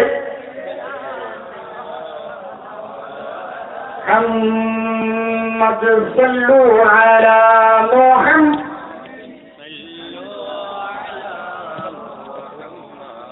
हरदम ज़बान মুহাম্মদ সাল্লাল্লাহু আলাইহি ওয়াসাল্লাম। নাম্বার 3। আচ্ছা, এর আগে দুটো আকীদা বলে আপনাদের মনে আছে? মনে আছে? বিষ্ণু লোকেরা মাথা নাড়াচ্ছেন না, একটু কম কম হ্যাঁ কি না বলুন, চুপ থাকলে বলুন যে আমি বলছি মনে হয়তো বুঝতে পারছেন না। তাহলে প্রথম আকীদা আমি কি বলেছিলাম, কার মনে আছে বলুন তো দেখি জোর করে আপনারা। প্রথম আকীদা কি বোঝালাম? হ্যাঁ, ইমানের সংজ্ঞা বলেছিলাম, আকীদা কি বলেছিলাম? প্রথম আকীদা নবীরা জিন্দা, বলিনি নবীরা জিন্দা, ভুলে গেলেন? নবীরা জিন্দা। 2 নম্বর আকীদা আপনাদের বোঝালাম কি, যে আমার মুস্তাফা হচ্ছেন শেষ নবী। 2 নম্বর আকীদা বললেন। এবার 3 নম্বর আমি চলে যাই, খুব তাড়াতাড়ি গাড়ি চালাচ্ছি, কারণ বুঝতে পারছেন যে কোনো মিসাল বা উদাহরণ অনেক বক্তা আছে যারা বক্তব্য রাখতে পারে না, কিসসা কাহিনী, এমনকি আশ্চর্যের কথা যে এটাকে রসুল পাকের মতলব বলা হয়। রসুল পাকের আপনার হুজুর পাক সাহেবের আল্লাহকে মিলাদের স্টেট বলা হয়। সেই মিলাদের যে পরিচালনা করতে শুরু করে, তার মানে জানবেন যে ভারতে যদি কিছু না থাকে ফোচকা বলতে কি করবে? ভারতে কিছু টাকা দরকার আছে। আর ওই সব মৌলবী আমার সঙ্গে হাজির করে দেন, আমি কোরআন হাদিসের সামনে চ্যালেঞ্জ করছি আপনাদের, তাকে আমার সামনে গেলে হাজির করে দেন যে নুরুল আরফিন আপনার সঙ্গে পড়তে চান ইনায়তনগর গ্রামে, আপনি যে হাজির করেন তাকে আমার তরফ থেকে 5 টাকা প্রাইজ আমি দেবো বলে। সেই মৌলবীকে আপনি নিয়ে আসুন। 2 বার আমার সামনে থেকে পালিয়ে গেছে, 2 বার। তখন আপনার রামপুরহাটের কুড়িগ্রাম এলাকায় বুঝলেন, ওই বক্তা, যে বক্তাকে নিয়ে আপনারা মাতামাতি করেন, যে বক্তা শুধু আর কি প্রশ্ন আছে আর কিছু নাই, যখনই নুরুল আরফিন নাম নেওয়া হয়েছে বুঝলেন, স্টেজ চলে গেছে। তো যাই হোক, আপনাদের সব নাম আমি বলিনি, কিন্তু রাগ ভোটের নাম আমি কারো বলছি না, আমি আমার অভিজ্ঞতা আপনারা বলছি। 3 নম্বর আকীদা আপনাদের বলে দিই, রাত হচ্ছে, এদিকে খাবারের জন্য অনেক লোক আছে যারা অপেক্ষা করছেন খাবার আমি খাওয়াবো। দেখুন যারা খাবার খাওয়ানোর জন্য রাত হচ্ছে। 3 নম্বর আকীদা আহলে সুন্নাতুল জামাতের আমাদের আকীদা, নবী মুস্তাফাকে আল্লাহ রাব্বুল আলামিন গায়েবের সংবাদ প্রদান করেছিলেন। রাসূল পাক সাহেবের আওলাদকে গায়েবের সংবাদ তিনি প্রদান করেছিলেন, যে জ্ঞানকে আতাই ইলমে গায়েব বলা হয়। আগে যদি আমি পরিষ্কার না করে তাহলে বুঝতে পারবেন না, তাহলে বুঝলেন ঝামেলা আপনি রেখে দেবেন। আতাই মানে আল্লাহ ওনাকে প্রদান করেছেন। তাহলে আল্লাহ রাব্বুল আলামিনের যেটা ইলম তাকে জাতি বলা হয়, জাতি ইলমে গায়েব। আর আল্লাহ রাব্বুল আলামিন যে জ্ঞানটা প্রদান করেছেন সেটা আতাই ইলমে গায়েব। রাসূল পাক সাহেবের আওলাদকে আতাই ইলমে গায়েব আল্লাহ রাব্বুল আলামিন প্রদান করেছিলেন। এটা আমাদের আকীদা, প্রত্যেকটি আহলে সুন্নাতুল জামাতের আকীদা। রাসূল পাক তিনি ইলমে গায়েব জানেন, কারণ আল্লাহ রাব্বুল আলামিন তাকে জানিয়ে দিয়েছেন। এই দেখুন আমার এই লেখা বই সাহাবায়ে কেরাম আকিদা আহলে সুন্নাহ, তার মধ্যে আছে যে রাসূল পাক সাহেবের আওলাদকে আপনার গায়েবের সংবাদ প্রদান করা হয়েছিল, গায়েবের সংবাদ দেওয়া হয়েছিল। তাহলে আমাদের আকীদা পেয়ে গেলেন। এরপর এই কানসুল ঈমান কোরআন শরীফের তরজমা, এর মধ্যে 7 থেকে 8টি আয়াতে প্রমাণ করা হয়েছে যে রাসূল পাক সাহেবের আওলাদকে আল্লাহ রাব্বুল আলামিন ইলমে গায়েব প্রদান করেছেন। তাহলে আমাদের আকীদা পেলেন যে ইলমে গায়েব রাসূল পাককে আল্লাহ রাব্বুল আলামিন প্রদান করেছেন। কয় জায়গাতে? এক জায়গাতে নয়, 7 প্রকার আয়াত থেকে প্রমাণ হয়েছে যে আল্লাহ রাব্বুল আলামিন ওনাকে ইলমে গায়েব প্রদান করেছেন। 1 নম্বর আয়াত নোট করতে পারেন, কারণ আপনি পরে বলবেন যে আরেকটা কি বলে গেল বুঝতে পারলাম না। নোটগুলো আপনি নোট করতে পারেন, রেকর্ড হচ্ছে। যদি মনে করেন যে আমি রেকর্ড করবো বা এনার কাছে জানতে চাইবো, এই বইটা আপনার মসজিদে আমি দেখলাম রাখা রয়েছে, মসজিদ থেকেও আপনি দিতে পারেন যে রাসূল পাক সাহেবের আওলাদকে গায়েবের সংবাদ বা অদৃশ্যের সংবাদ আল্লাহ রাব্বুল আলামিন প্রদান করেছেন। আয়াত নম্বর 1, ওয়া আল্লামাকা মা লাম তাকুন তা'লাম ওয়া কানা ফাদলুল্লাহি আলাইকা আযীমা, যেটা আমাদের মাওলানা সাহেব বলে গেলেন যে হে মুস্তাফা, আপনাকে সেই জ্ঞান দান করেছি যে জ্ঞান আগে প্রদান করা হয়নি। বোঝা গেল যে রাসূল পাককে সেই জ্ঞান দিয়েছেন যার মধ্যে ইলমে গায়েব রয়েছে। 2 নম্বর আল্লাহ রাব্বুল আলামিন তিনি বলেন আর রহমান আল্লামাল কোরআন, আল্লাহ রাব্বুল আলামিন তার হাবিবকে গায়েবের সংবাদ দান করেছেন। তাহলে আপনি এই কিতাব থেকে পেয়ে গেলেন যে গায়েবের সংবাদ আল্লাহ রাব্বুল আলামিন তার হাবিবকে প্রেরণ করেছেন। আপনি পরে দেখে নিতে পারেন, বাংলা জমানা রয়েছে। আমাদের আকীদা রাসূল পাক সাহেবের আওলাদকে আল্লাহ রাব্বুল আলামিন গায়েবের সংবাদ প্রদান করেছিলেন। এবার একটু বাতিলদের আকীদা দেখাই, কারণ কিতাব না দেখালে পরিষ্কার হবে না। দেখুন হিফজুল ঈমান বই আমি সঙ্গে এনেছি, এই কিতাবের লেখক সে কি বলছে দেখুন।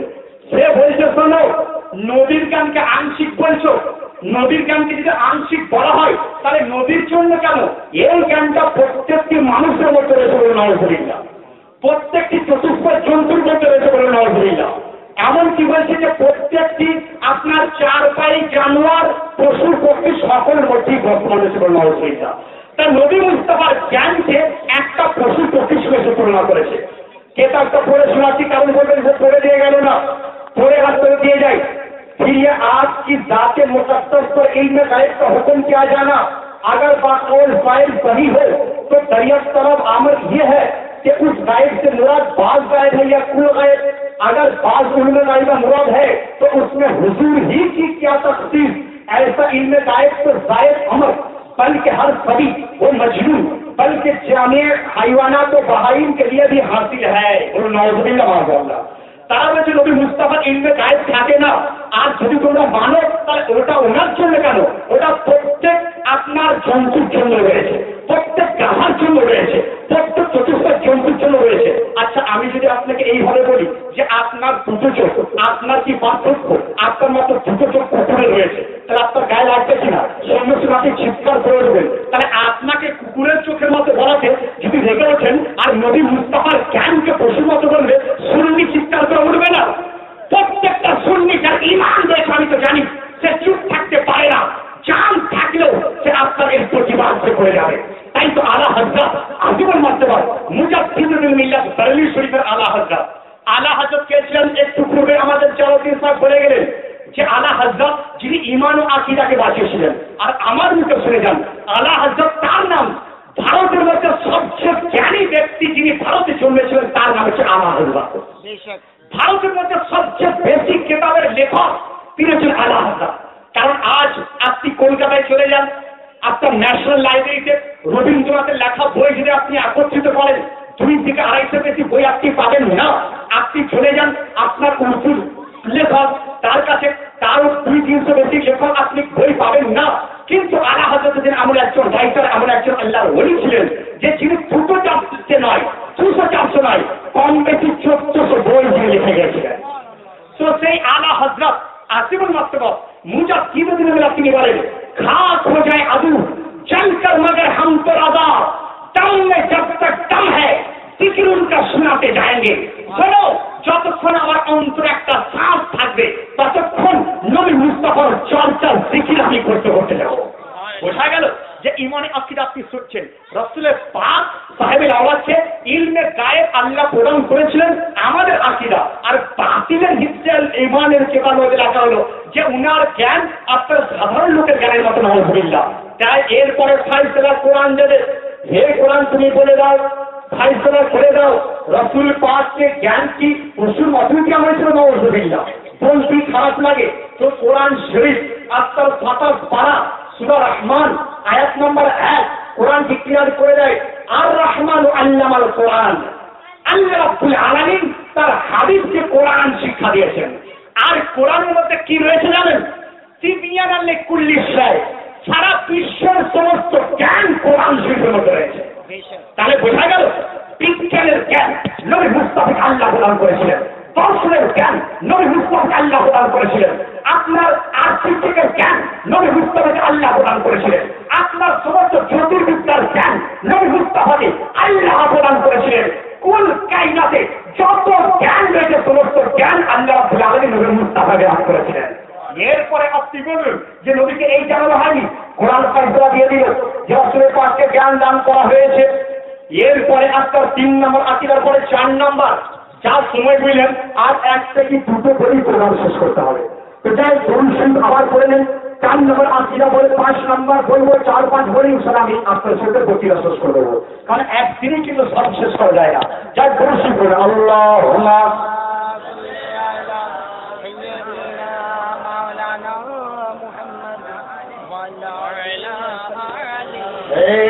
سيدنا محمد صلوا على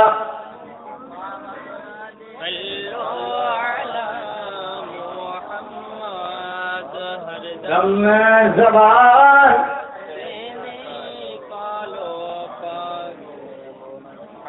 اور دم زبان سے نکالو সাল্লাল্লাহু তাআলা আলাইহি ওয়াসাল্লাম। নাম্বার 4 4 নম্বর আকীদা আপনারা শুনে যান, যেটা চারিদিকে বিভিন্নভাবে বিভ্রান্ত করা হয়। আকীদা এটাই যে আপনার আমাদের যেটা আকীদা সেই আকীদা আপনার সম্পর্কে আগে বলে দিই যে মাজার শরীফ জিয়ারত করা চলে না, তারা বলছে। তারা বলে মাজার জিয়ারত করা চলে না। আর আমাদের আকীদা যে মাজার জিয়ারত করলে আল্লাহ রাব্বুল আলামিনের দয়ায় ওই ওলির ওসিলাতে খায়েস আপনার কাছে চলে আসে। তাহলে আমাদের আকীদা মাজার জিয়ারত করা জায়েজ জায়েজ জায়েজ। আর কিছু কিছু লোক বলে মাজার জিয়ারত করা চলে না। তাদেরকে বললাম কারণ কি? তারা প্রথম কারণ তো শুনেছিলেন, তারা বলেছে মার্কার মিক্সিংয়ে নিয়ে গেছে, মাটি হয়ে গেছে, তার কাছে যে করবো কি। কিন্তু কোরআন সাক্ষী দিল শহীদ জিন্দা, নবীও জিন্দা। তাহলে এটা আপনার কাছে পরিষ্কার যে কবরের মধ্যে যে মুর্দা তিনি জীবিত রয়েছেন। এরপর আপনি চলে গেলেন, যাওয়ার পর আপনি করবেন কি? তার কাছে কি চান? তার কাছে কি এটা চান যে তুমি খাবার দিয়ে দাও, এই দিয়ে দাও? কি চান? যে হে আল্লাহ, আল্লাহর কাছে চাইছেন তার ওসিলায়, হে আল্লাহ এখানে যিনি শুয়ে আছেন তার ওসিলায় আমার দোয়াকে তুমি কবুল করে দাও। আজমির শরীফে যাওয়ার পর আমাদের জালকির স্যার এইভাবে দোয়া করে, আল্লাহ আমার দোয়াকে খাজা পিয়ার ওসিলাতে কবুল করে নাও। বেরেলভী শরীফ যাওয়ার পর আমরা দোয়া করি, হে আল্লাহ আপনি হযরতে আলা হযরতের ওসিলাতে আমার দোয়াকে কবুল করে নাও। কারণ তিনি হচ্ছেন আল্লাহর মকবুল বান্দা, আল্লাহর প্যারা বান্দা তিনি। তো আমাদের আকীদা এটাই যে আপনার ওনাদের ক্ষমতা ছিল, ক্ষমতা আছে, ইন্তেকালের পরেও ক্ষমতা আর ইন্তেকালের পূর্বেও ক্ষমতা। ক্ষমতার মধ্যে চেঞ্জ হয়, এমনকি ইন্তেকালের পরে ক্ষমতা আরো আল্লাহ রাব্বুল আলামিন বাড়িয়ে দেন। ইন্তেকালের পর তাদের পাওয়ার আরো বেড়ে যায়। কিভাবে বেড়ে যায়? তাদের রূহ, একজন বলছে যে ইল্লিন আর সিজ্জিন, হ্যাঁ যারা মুরতাদ আপনার যারা পাপিষ্ঠ তাদেরকে সিজ্জিনে একদম সাত জমিনের নিচে, আর যারা আপনার ভালো তাদেরকে ইল্লিনে রাখা হয়। কিন্তু আপনার পার্থক্য এটাই, ইল্লিনে রেখে তাদেরকে ছেড়ে দেওয়া হয় যেখানে খুশি ওই আপনার রূহ পরিভ্রমণ করতে পারে, রূহ পরিভ্রমণ করতে পারে। যে কারণে কেতাব বলে যে ইন্তেকালের পর তার রূহ তার বাড়িতে 40 দিন আনাগোনা করে। আর পূর্বের বক্তব্যে শুনলেন আমাদের আমানুল্লাহ সাহেব দলিল সহকারে বলেছিলেন যে প্রত্যেক শবে বারাতে, প্রত্যেক শবে কাতারে আপনার মুর্দার রূহ তার বাড়ির চারপাশে সে আর্জ করতে থাকে। যদি আপনার সে আপনার খুবই গুনাহগার ছিল হয়তো দুনিয়াতে, আর্জ করে যে তোমরা এমন কি কেউ নাই, আমার জন্য দোয়া কেন তোমরা করছো না? আমি তোমাদের জন্য ঘর রেখে এসেছি, বাড়ি রেখে এসেছি, ব্যাংক ব্যালেন্স করে এসেছি, আমার জন্য দোয়া কেন করছো না?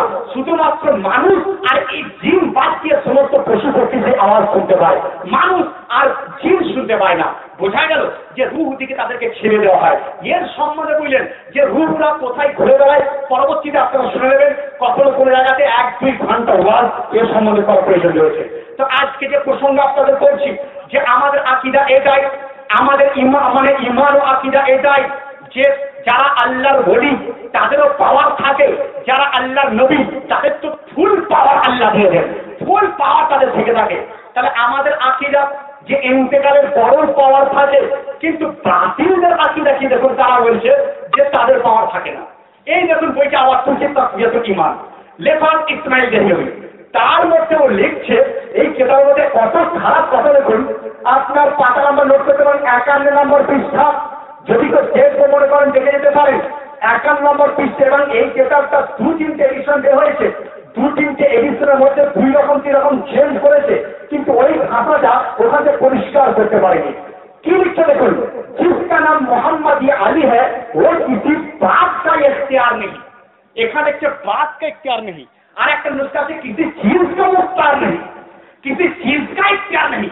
বলছে যার নাম মোহাম্মদ ইয়া আলী ও কোনো পাওয়ার তার মধ্যে থাকে না, বলুন নাউজুবিল্লাহ।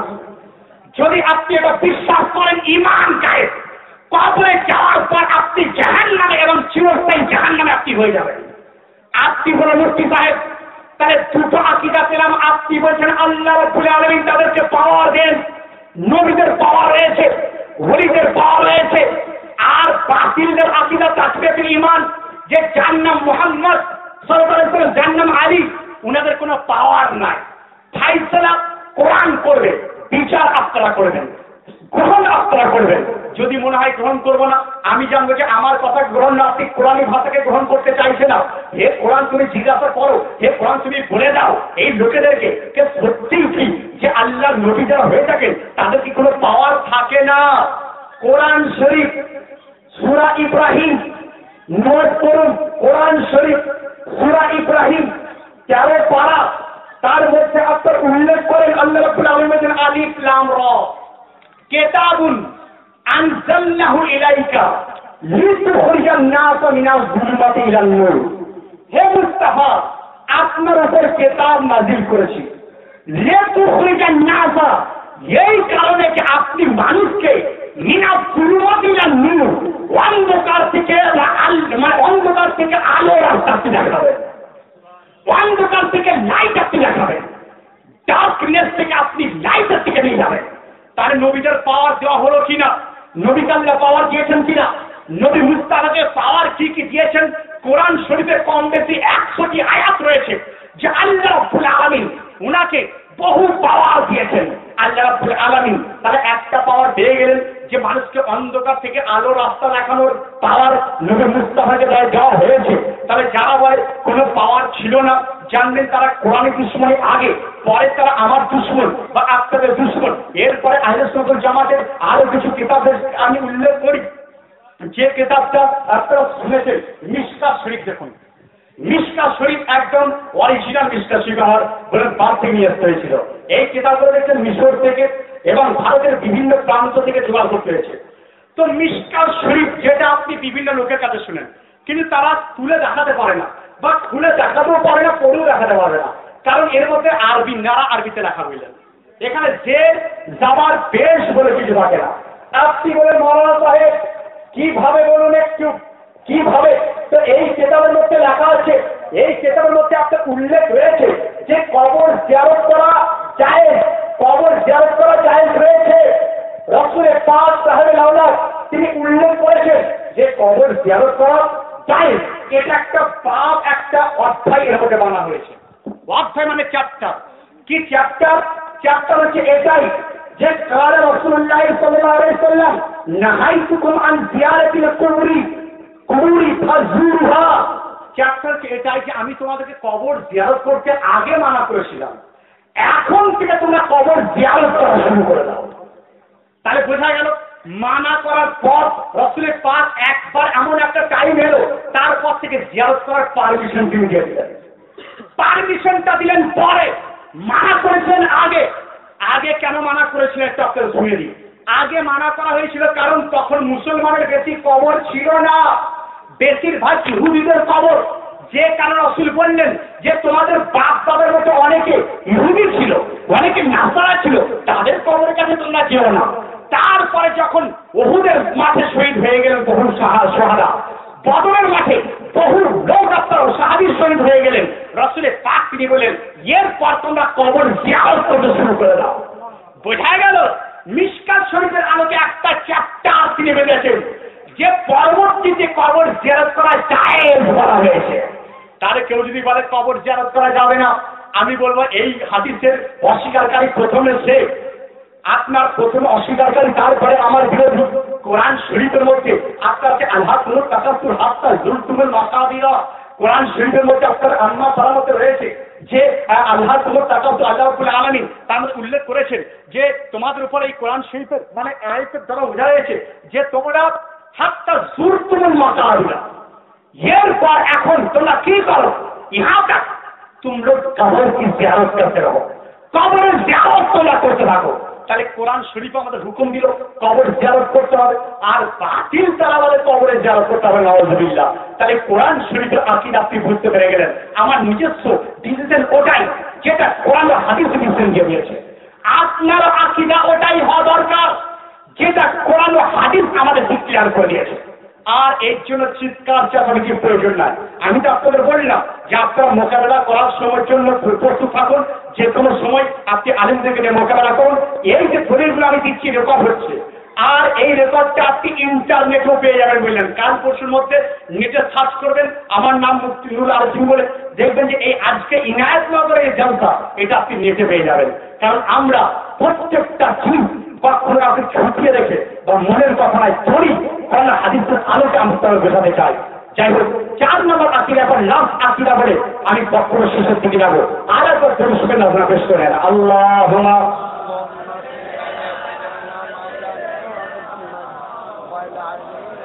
হাম্মাদ দুআরা محمد صلوا على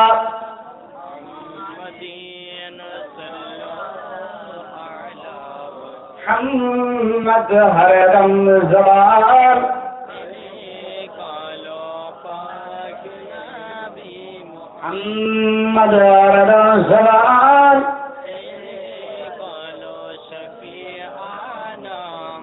সাল্লাল্লাহু তাআলা আলাইহি ওয়াসাল্লাম। বর্ণনা এটাই যে দরুদ ও সালাম পড়া চলবে কিনা, একদম ইম্পর্টেন্ট বিষয়। চিৎকার করবো না, একটু ধৈর্য ধরুন, আমি শেষ করবো। আপনাদের বিরক্ত আমি করতে চাইছি না। আমি বলেছি যতক্ষণ ধৈর্য থাকবে চিৎকার চেঁচামেচি হবে না, তার পূর্বেই কিন্তু আমি মেন পয়েন্ট, আর একটা জলসা হবে না। পরবর্তীতে আপনারা বিষয় ভিত্তিক জলসা করুন, বড় বড় বক্তাকে নিয়ে আসবেন, একটা বিষয়ের উপরেই তার ওয়াজ করে যারা বললেন। একটা বিষয় যে আমি 4টে আকিদার সঙ্গে বললাম না, 4 থেকে একটা করে 2 ঘন্টা করে আমাদের টাইম দেওয়া হয় মুর্শিদাবাদ, মালদা, দিনাজপুর, আসাম ইত্যাদিতে জায়গাতে। আর আমার ওয়াজ আপনি নিচেতেও পেয়ে যাবেন 2-3 ঘন্টা করে এইসব বিষয়ের উপরে। তো যাই হোক, নবী মুস্তাফার উপরে দরুদ ও সালাম পড়া চলবে কিনা। কিছু কিছু লোকের আপনার মাথা ফেটে যাচ্ছে, না দরুদও পড়া চলবে না, সালামও পড়া চলবে না।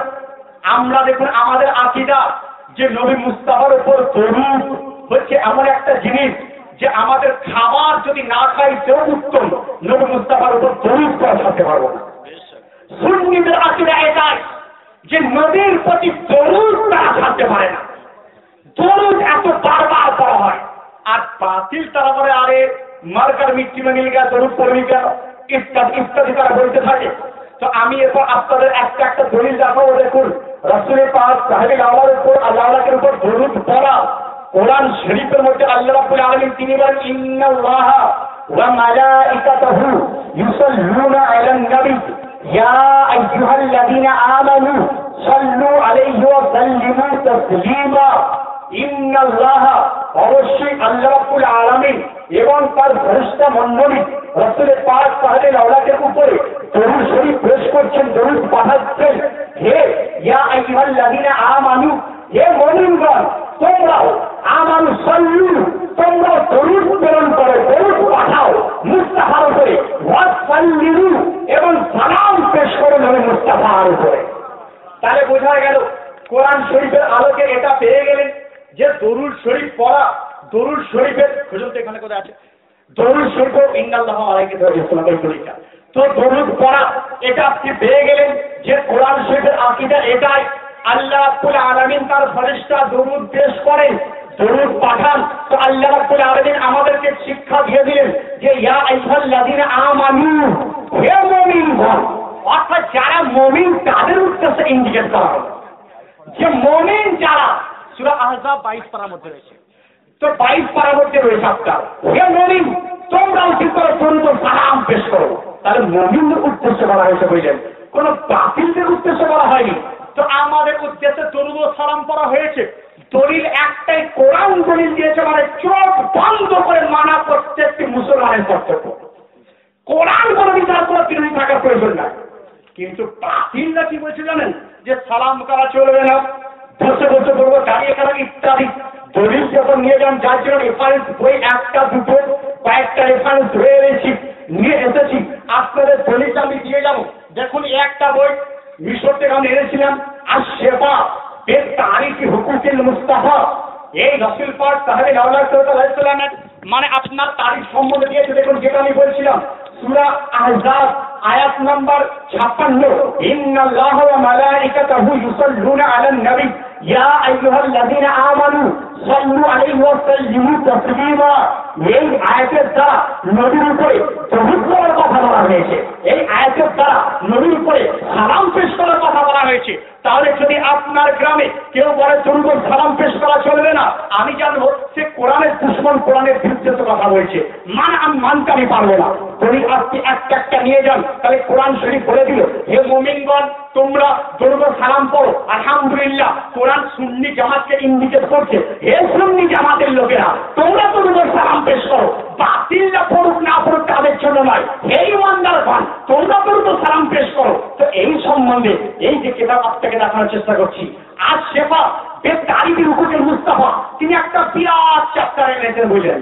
এই চ্যাপ্টার রাসূল পাকের দুরূদ শরীফের উপরে তিনি এত আলোচনা করেছেন যে পুরো রাত যদি আপনার মানে শেষ হয়ে যায় তো উনার এটা আলোচনা করে শেষ করা যাবে না। তিনি কি লিখছেন, এলাম জানো আন্না সালাতা আলান নবী কি ফরজুন আলাল জুমলা। তিনি বলেছেন নবী মুস্তাফার উপর দরুদ পেশ করা ফরজ। তিনি ওয়াজিব সুন্নাত বলছেন না, প্রত্যেকটা মুমিনের জন্য ফরজ তিনি লিখছেন। তাহলে বোঝা গেল যে নবী মুস্তাফার দরুদ করা ফরজ, এটা হচ্ছে সুন্নি জামাতের আকীদা। ফরজুন, এখানে একটা ফরজুন আলাল জুমলা, সকলের জন্য ফরজ উল্লেখ করে দিচ্ছেন। তারপরে বলছেন গায়রু মুহাদ্দাদিন বিওয়াক্তিন, এর জন্য নির্দিষ্ট কোনো ওয়াক্ত নাই, যখন পবিত্র থাকবে তখনই তুমি পেশ করো, যখন জাগ্রত থাকবে পবিত্র অবস্থায় তখনই দরুদ পেশ করে যাও। বোঝা গেল আহলে সুন্নাতুল জামাতের লোকেরা কেন বেশি দরুদ ও সালাম পেশ করি? কারণ আমাদের কোরআন বলেছে দরুদ ও সালাম পেশ করার জন্য, আমাদের হাদিস বলেছেন এবং আমাদের আপনার বড় উলামায়ে কেরাম বলেছেন। এখানে শেষ নয়, قال القاضي ابو محمد بن ناصر الصلاه على النبي واجبه في الجمله। আবার একজন মানে আপনার মুহাদ্দিস তিনি লিখছেন যে রাসূল পাকের উপর দরুদ শরীফ পড়া সকলের জন্য ওয়াজিব রয়েছে। তাহলে প্রথমে ফরজ পেয়ে গেলেন, এরপর ওয়াজিব আপনি পেয়ে যাচ্ছেন, এরপর একে একে নিয়ে যান। আমি খালি একটা পাতায় দুটো করে পড়ে আছি বলেন, পুরো পাতাটি পড়ে মানে বলতে চাই আপনারা কিছু বুঝতে পারবেন না, আর বুঝলেন সময় আপনার সঠিক টাইমে শেষ আমি করতে পারবো না। তো যাই হোক, তারপরে আরেকজন লিখছেন আন্না সালাত আলান নবী কি ফরিদাতুন, নবী মুস্তাফার উপর দরুদ পড়া আপনার ফরজ। তারপরে আপনার আরো এখানে আপনার একটা দুটো কেন বহু দলিল দিয়েছেন, লাগাছে মান সাল্লা সালাতান লাম ইউসাল্লি ফিহা আলাইয়া ওয়ালা আহলে বাইতি লাম তুকবিল মিনহু। রাসূল পাক তিনি বলেছেন যে আমার উপরে দরুদ পড়লো না এবং আমার আহলে বাইতের উপর দরুদ পড়লো না, তার কোনো দোয়া কবুল করা হবে না, তার কোনো দোয়া কবুল করা হবে না। বোঝা গেল সুন্নি জামাত ইমাম হুসাইনকে কেন মানে, কিতাব পড়ে যে আহলে বাইতকে মানলো না, তাদের উপর দরুদ পড়লো না, তার আপনার কোনো দোয়াই কবুল করা হবে না। তাহলে আপনারা যারা নামাজি রয়েছেন বুঝতে পেরে গেলেন, যারা মানে দরুদের প্রয়োজন নাই আপনি তাদের কথা মানবেন না এই কিতাবের কথা মানবেন, এই কিতাবের কথা মানবেন না কোরআন মানে এটার কথা মানতে হবে আর কোরআন শরীফের কথা মানতে হবে। এই যে লেখক কাজী আইয়াজ, উনি এত বড় মুসান্নিফ লেখক, এত বড় আল্লাহ ওয়ালা ছিলেন যে ওনার ইন্তেকালের পর ওনার কবর থেকে মুস্ক আম্বরের সুগন্ধি বের হতো। তো আজ সেভাবে তারিখে হুকুমের মুস্তাফা তিনি এখানে শেষ করেননি, পুরো চ্যাপ্টার তিনি নিয়ে চলে এসেছেন। ওয়াক্তাই নিয়েছেন রাসূল পাকের উপরে দরুদ পড়ার জন্য তিনি এসেছেন। এরপর দেখুন কোথায় কোথায় সালাম পড়তে হবে। অনেকে বলছে আমি সালাম পড়বো না, দাঁড়িয়ে পড়বো না, বসে পড়বো, এই করবো না সেই করবো না। যার আপনার জ্বর হবে দেখবেন সে আপনার কোনো কিছু পছন্দ করতে চাইছে না। যার সুগার হয়েছে তাকে আপনি যে কোনো মিষ্টি দেন আপনার বলতে পারে একটু খাবো, তার মানে কি সুগার রোগীতে রয়েছে। অতএব যারা দরুদ ও সালামের দুশমন তারা বলে বসে পড়বো, এই করবো সেই করবো। এই কিতাবের মুসান্নিফ তিনি পরিষ্কার করে দিচ্ছেন যে শোনো, দরুদ বসে পড়বে না দাঁড়িয়ে পড়বে। তার পূর্বে এর পূর্বে আরেকটা দলিল দিয়ে দিই, আপনার বুখারী শরীফ 3য় খণ্ড 926 পৃষ্ঠার হাদিস। রাসূল পাক সাহাবীর আওলাদের উপর সালাম পড়ার উপর একটা অধ্যায় নিয়ে আসা হয়েছে, তার নাম কুমু ইলা সাইয়্যিদিকুম। তোমাদের সরদারের জন্য দাঁড়িয়ে যাও, দাঁড়িয়ে যাও, সরদারের জন্য দাঁড়িয়ে যাও। বোঝা গেল কোন দুনিয়ার এখনকার যারা রয়েছে তারা আমার সরদার হতে পারে না। আমাদের সরদার যিনি কুল কায়নাতের মালিক ও মুক্তার নবী মুহাম্মদ রাসূলুল্লাহ সাল্লাল্লাহু আলাইহি ওয়াসাল্লাম, তিনি হচ্ছেন সরদার। দেখুন আমাদের আকীদা এটাই, আমাদের দলিল আল্লাহ হযরত তিনি বলেছেন ইয়া রাসূলুল্লাহ আপনাকে যদি সরদার বলছি তো আজকে লোকেরা দেখছি কোন বড় লোক যারা ধনী পয়সাওয়ালা তাকে বলছে সরদার, হুজুর ইত্যাদি বলছে। তো হুজুর আপনাকে সরকার বলছি সেটা যেন কম বলে মনে হচ্ছে, আপনাকে সরকার বলছি সেটা যেন কম বলে মনে হচ্ছে, আপনাকে নেতা বলছি সেটা যেন কম বলে মনে হচ্ছে। ইয়া রাসূলুল্লাহ আপনাকে কি বলবো? তিনি উর্দুতে বলছেন ইয়া রাসূলুল্লাহ সরওয়ার कहूं कि मालिक और मौला कहूं तुझे, ताजे खलील का भूले जेबा कहूं तुझे, तेरा तो बस आए में तनाही देवरी है लाहू मेरे शाह, मैं क्या कहूं तुझे।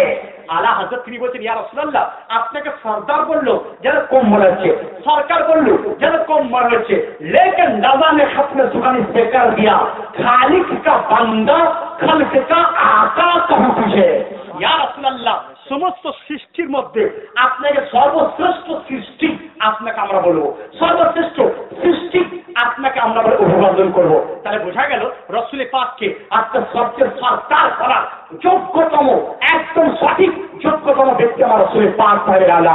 তাহলে আপনার বুখারী শরীফ দ্বিতীয় খণ্ড 226 পৃষ্ঠা হাদিস আপনি পেয়ে গেলেন, কুনু ইলা সাইয়্যিদিকুম তোমাদের ওস্তাদের জন্য সরকারের জন্য দাঁড়িয়ে যাও 926 পৃষ্ঠা আমাদের রয়েছে। এরপরে দ্বিতীয় আপনাদের যাই, আপনার কোশ্চেন থাকলে পরে দেবে বলেন টাইম শর্টে রয়েছে, আগে আমার পিরিয়ডটা পয়েন্টটা শেষ করতে দাও, পয়েন্ট শেষ করে 2-4 মিনিট সময় দেবো, বিতর্কে না আছে বিতর্কে ঘোষণা করবে না, কারণ এইগুলো বলার পর আবার যেন আমাকে রিপিট করতে না হয়। কোরআন হাদিসে হয়তো বলার পর যেন এগুলো রিপিট নাই, এক্সট্রা যেগুলো আছে আমাদের মনে করতে দেবে সভাপতি যদি মনে করেন যে এটা দেওয়া চলবে তিনি আমাকে প্রশ্নটা পাঠাবেন, কারণ প্রশ্ন দেওয়ার মধ্যেই বলেন এমন এমন জিনিস তারা দিতে থাকে যে যাতে বক্তাকে অপমান করা হয়। আমি বলি আমাকে কি অপমান করবি, যদি কোরআন ও হাদিসের বিরুদ্ধে বলি তাহলে তো কোরআন ও হাদিসের বিপক্ষে চলে গেল। তো যাই হোক শুনুন আপনারা, তো সালাম পড়া সরকারের জন্য জায়েজ বুখারী শরীফের আলোকে পেয়ে গেলেন। আচ্ছা আপনাকে আমি বলতে চাই, দেখুন এখানে মতো উনি লিখছেন ফাইদা দাখালতুম বুয়ুতান ফাসাল্লিমু আলা আনফুসিকুম ফাদাখালতুম বুয়ুতান যখন তোমরা আর কি করবে ঘরের মধ্যে দাখিল হবে তখন তোমরা আনফুসিকুম নিজেদেরকে সালাম করবে। তারপর আবার বলা হচ্ছে যে ইন লাম ইয়াকুন ফিল বাইতি আহাদুন যদি ঘরের মধ্যে কেউ না থাকে, আপনি বাড়িতে প্রবেশ করছেন বাড়িতে কেউ নাই, কাকে সালাম করবে? বাড়িতে কোনো ব্যক্তি নাই, বাপ মা স্ত্রী ছেলে মেয়ে কেউ নাই, সালাম করবেন কাকে? সুন্নি মুসলমান আজকে আকিদা আপনারা নিয়ে যান, শেফা বেতারিফি হুকুকিল মুস্তাফা কাজী আইয়াজ 307 পৃষ্ঠা তিনি বলছেন যে ইল্লাম ইয়াকুন ফিল বাইতি আহাদুন যদি তোমাদের বাড়ির মধ্যে কেউ না থাকে ফাকুল তো তোমরা বলো আসসালামু আলান নবী, নবী মুস্তাফাকে সালাম তোমরা করে দাও। বোঝা গেল নবী মরে যদি মাটিতে মিশে যান নবীকে সালাম কেন করতে হচ্ছে? বোঝা গেল নবী জিন্দা রয়েছেন, নবী হায়াতুল নবী রয়েছেন, নবী সর্বদা বিচরণকারী তিনি রয়েছেন। আচ্ছা বলা হচ্ছে যে দাখালতুম বুয়ুতান যখন তোমরা বাড়িতে প্রবেশ করবে, আচ্ছা বাড়িতে প্রবেশ করার সময় কেমন তো প্রবেশ করেন? শুয়ে প্রবেশ করতে হয়, বসে বসে প্রবেশ করেন, দাঁড়িয়ে দাঁড়িয়ে। বোঝা গেল এই চেতাবের পরিষ্কার নবীকে সালাম দাঁড়িয়ে দাঁড়িয়ে করতে হবে, দাঁড়িয়ে দাঁড়িয়ে সালাম করতে হবে। কেমন উজবুকের কথা দেখুন, বলছে বসে বসে, আমি বললাম বসে বসে কেন? বলছে কারণ দাঁড়িয়ে হলে নামাজ হয়ে যাবে, তাহলে বসেও তো নামাজ হয়ে যাবে। আত্মীয়ত পড়তে হয় না নামাজের মধ্যে, আত্মীয়ত তো নামাজে বসে বসে পড়তে হয়, তাহলে বসে বসেও নামাজ হয়ে যায়। আপনি বলছেন শুয়ে শুয়ে, আমি বললাম যারা বসতে পারে না তারা শুয়ে শুয়ে নামাজ পড়তে পারে, তাহলে শুয়ে শুয়ে নামাজ পড়তে পারে। যাবেন কোন দিকে? যেদিকেই যাচ্ছেন আহলে সুন্নাতুল জামাতের আকীদা পরিষ্কার হয়ে যাচ্ছে, যেদিকেই যাচ্ছেন সুন্নি জামাতের আকীদা আমাদের চোখের সামনে চলে আসছে। যাই হোক এরপরে দেখুন তাহলে পেয়ে গেলেন যে বাড়িতে যদি কেউ না থাকে বাড়িতে প্রবেশ করার সঙ্গে সঙ্গে নবী মুস্তাফাকে আপনি সালাম করে দেন। এরপরে তিনি এখানে শেষ করেননি, তারপরে তিনি লিখছেন যে শোনো ইযা লাম ইয়াকুন ফিল মসজিদে আহাদুন মসজিদে প্রবেশ করছো, মসজিদে কেউ নাই, করবে কি? ফাকুল তো তোমরা বলো আসসালামু আলা রাসূলিল্লাহি সাল্লাল্লাহু আলাইহি ওয়াসাল্লাম, ইয়া রাসূল সালাম আলাইকা, ইয়া নবী সালাম আলাইকা বলে নবীকে সালাম দিয়ে দাও। বোঝা গেল যে মসজিদে প্রবেশ করার সময় যদি কেউ না থাকে মাসলা এটাই বলে নবীকে সালাম করতে হবে। তাহলে আমাদের আকীদা আপনি পেয়ে গেলেন। যদি কেউ কান ভাঙা ইত্যাদি করেন আপনার ডিসিশন আপনার কাছে, এত বলার পরও যদি আপনি বলেন যে না ওটা সঠিক, তাহলে আপনাকে তো আমি প্রথমেই বলেছি মানুন না মনে আপনার কোরআন হাদিস আমি তুলে দেওয়ার চেষ্টা করেছি।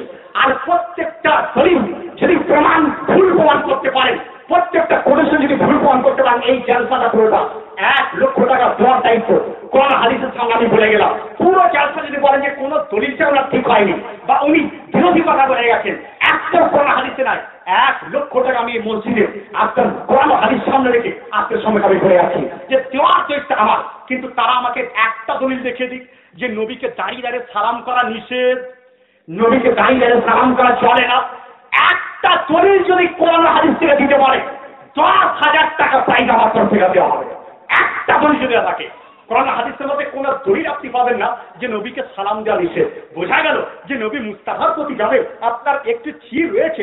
নবীর তাজিমকে যারা খাটাতে চায়, নবীকে যারা অমান্য করতে চায়, তারাই এইগুলো বলতে চায়। আপনারা এটা হতে চাইবেন না। নবী মুস্তাফার সামনে বেয়াদবি করলে তার হুকুম কি একটু মাসলাটা শুনে দিই। কেতাবের নাম আশ-শিফা বেতারিকি হুকুকেল মুস্তাফা। এই কেতাবের মধ্যে বলা হয় যারা নবী মুস্তাফা সাল্লাল্লাহু আলাইহি ওয়াসাল্লামের সামনে বেয়াদবি করে, মান সাব্বা নবিয়া, নবীর সামনে যারা উল্টো পাল্টা কথা বলে, নবী এটা জানতো না সেটা জানতো না, সালাম করা চলে না, বেয়াদবি কে করে চলে না, তো এই কেতাব বলেছে তারা মুসলমান থেকে পাক। দেখুন হুকম সবটি বাকি আছে আম্বিয়া ওয়াল মালাইকা। তো তার মধ্যে আছে যে তারা আপনার ইসলাম থেকে তো বাদ হবে। মান সাব্বাল আম্বিয়া মিনাল ইয়াহুদ ওয়ান নাসারা বেগায়রে অশীল তাকাতুবিহিল কুফর কাফারা, তো তারা কাফির হয়ে যাবে। ওয়াত হুইবা উনকা হবে আপনার গার্দানকে নিয়েছে, মানে গার্দান থেকে যদি ইসলামী আপনার হুকুমত হতো তাদের গার্দানকে উড়িয়ে দেওয়া হতো যারা আপনার রাসূল পাকের সামনে বেয়াদবি করে। অতএব বেয়াদবি আপনারা করতে করবেন না। রাসূল পাকের শানকে আল্লাহ রাব্বুল আলামিন কত বাড়িয়েছে দেখুন। বর্তমানে আমি শেষের দিকে প্রায় চলে এসেছি। এই কিতাবের মধ্যে বলা হচ্ছে যে রাসূলের শানকে এত বাড়িয়েছেন। হযরতে রাসূলের পাক সাহেবে আওলাদ তিনি ইরশাদ করেন নবিয়া আবু সাঈদ আল খুদরি আন্না নবী সাল্লাল্লাহু আলাইহি ওয়াসাল্লাম হুজুর পাক ইরশাদ করেন আতানি জিবরিল, আমার কাছে জিবরিল আলাইহিস সালাম এলো। তার কাল জিবরিল আলাইহিস সালাম তিনি বলেন ইন্না রাব্বি রাব্বাকা ইয়াকুল, আমার রব এবং আপনার রব এটা বলছেন তাবলি কাইফা রাকাতু যিকরা, হে মুস্তাফা আপনি কি জানেন আপনার জিকিরকে আল্লাহ কত বাড়িয়েছেন, আপনার সম্মানকে কত বাড়িয়েছেন। কুনতু আল্লাহ ওয়া রাসূলুহু আলাম, তো তিনি বললেন যে আল্লাহ এবং রাসূল বেশি জানেন। জিবরিল আলাইহিস সালাম তিনি বলছেন আল্লাহ এবং আল্লাহ রাসূল বেশি জানেন।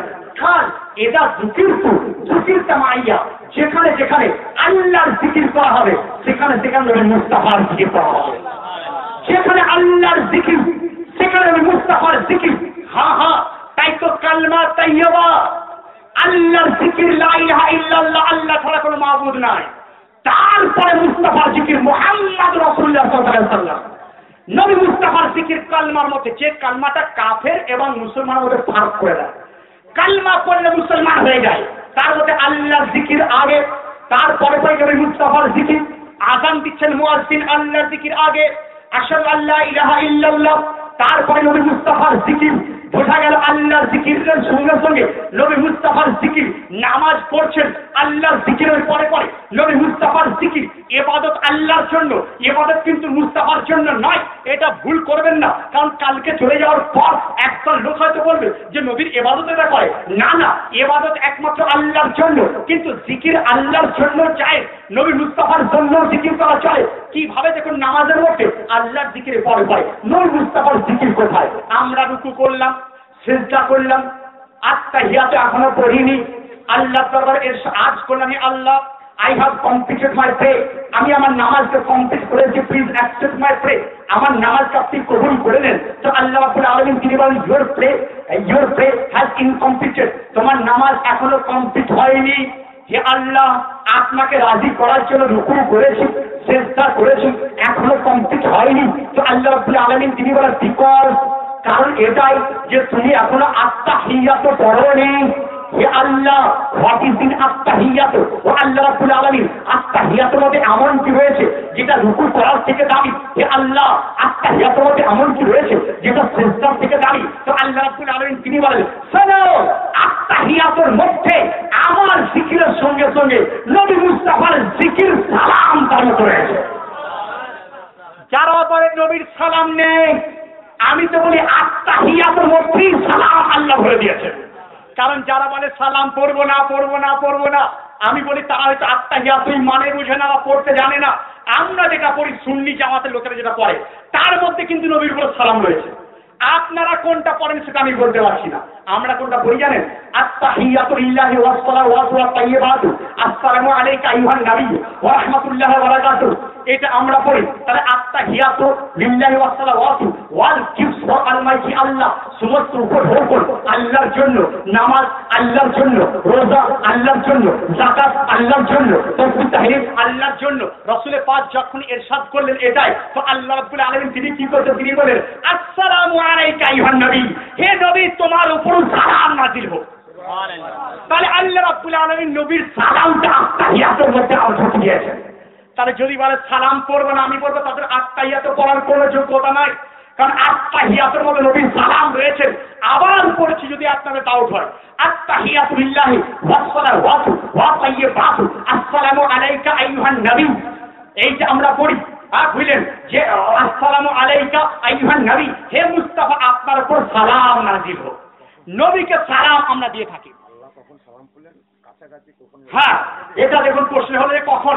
যখন মিরাজের রাত্রিতে রাসূলের পাক যখন মিরাজে গিয়েছিলেন, সিজদার পরে আপনার লা মাকা যাওয়ার পরে যখন আল্লাহর সঙ্গে সাক্ষাৎ করছেন, আল্লাহ দিদার করলেন, তো তখন উপর হুকুম পেশ করলেন, আপনার বলে গিফট পেশ করলেন, আল্লাহকে বললেন হে আল্লাহ সমস্ত ইবাদত আপনার জন্য। সেই মুহূর্তে আল্লাহ রাব্বুল আলামিন বলেন হে মুস্তাফা আপনার উপরও সালাম নাযিল হোক।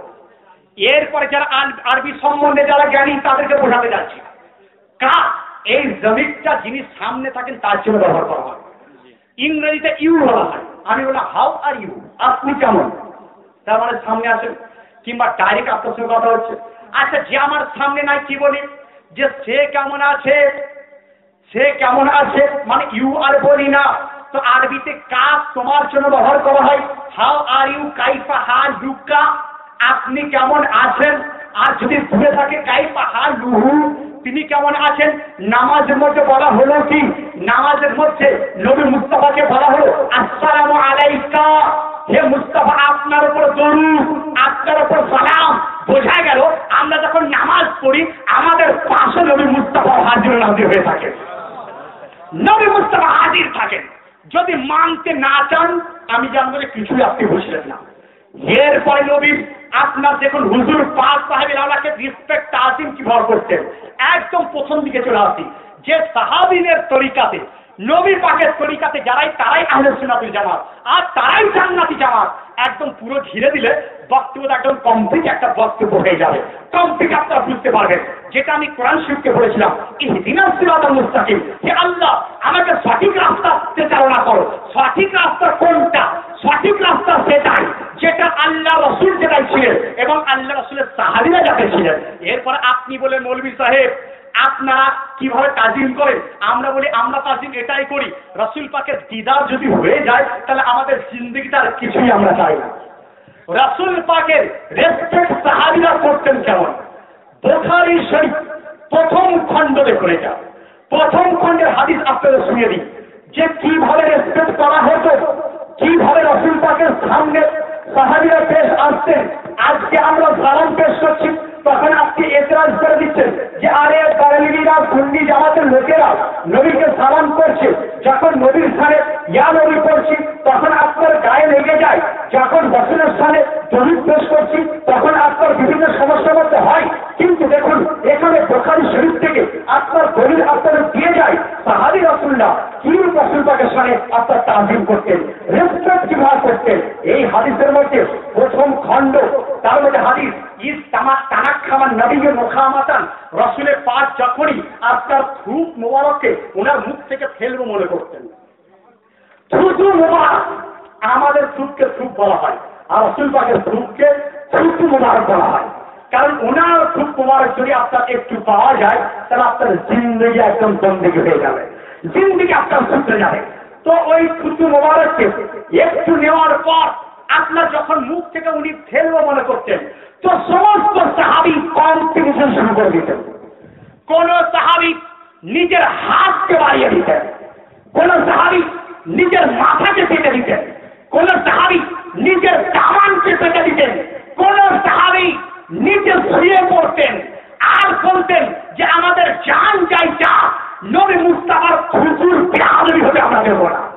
তাহলে সাহাবীর আকীদা বুখারী শরীফের আলোকে ইন তানাক খামান নবীকে মুখামাতান, রাসূলের পাক যখনই আপনার খুচু ফেলে মনে করতেন তখন সাহাবীরা আপনার সেখানে দাঁড়িয়েছেন।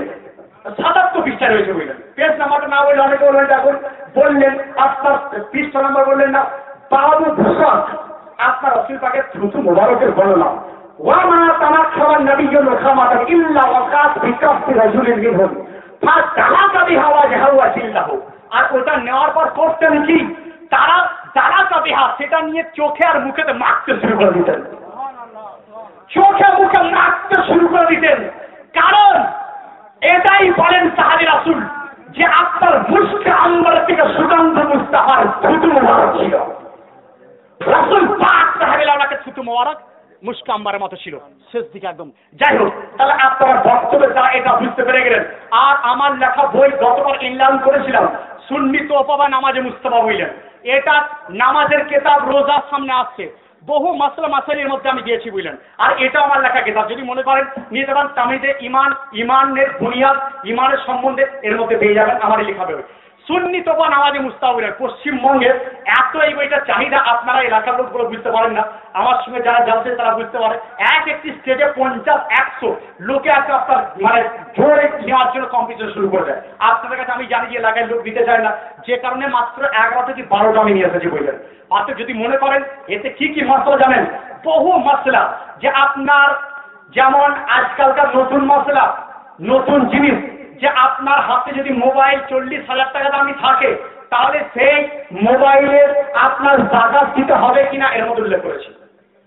কানে যদি আপনার রোজা রেখে কানে তেল দিলে আপনার কি হয়, রোজা থাকবে না যাবে, মশলা জানেন না, মশলাটা এর মধ্যে। চোখে ড্রপ দিলে রোজা থাকবে কি যাবে, মশলা এর মধ্যে।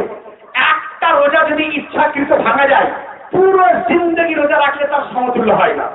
তো এইভাবে বুঝলেন রোজা সম্বন্ধে, আকিকা সম্বন্ধে, যাকাত সম্বন্ধে, ওষুধ সম্বন্ধে। আমার এলাকার লোকেরা ওষুধ সম্বন্ধে বোঝে না। ধানের 10 ভাগের 1 ভাগ সেটা গরিব মিসকিন মাদ্রাসা হয়, সেটা সেখানে দিতে হবে, এটা আপনারা বোঝেন না। আরো কিছু মশলা, যে মশলাগুলো এর মধ্যে রয়েছে, যদি মনে করেন বাইরে 80 টাকা বিক্রি হয় বুঝলেন, আপনাদের জন্য আমার লোকাল এলাকার জন্য 50 টাকাতে আপনারা নিয়ে যেতে পারেন। আর যদি নাও নেন অসুবিধা কিছু নাই, এটা নিয়ে যাবেন।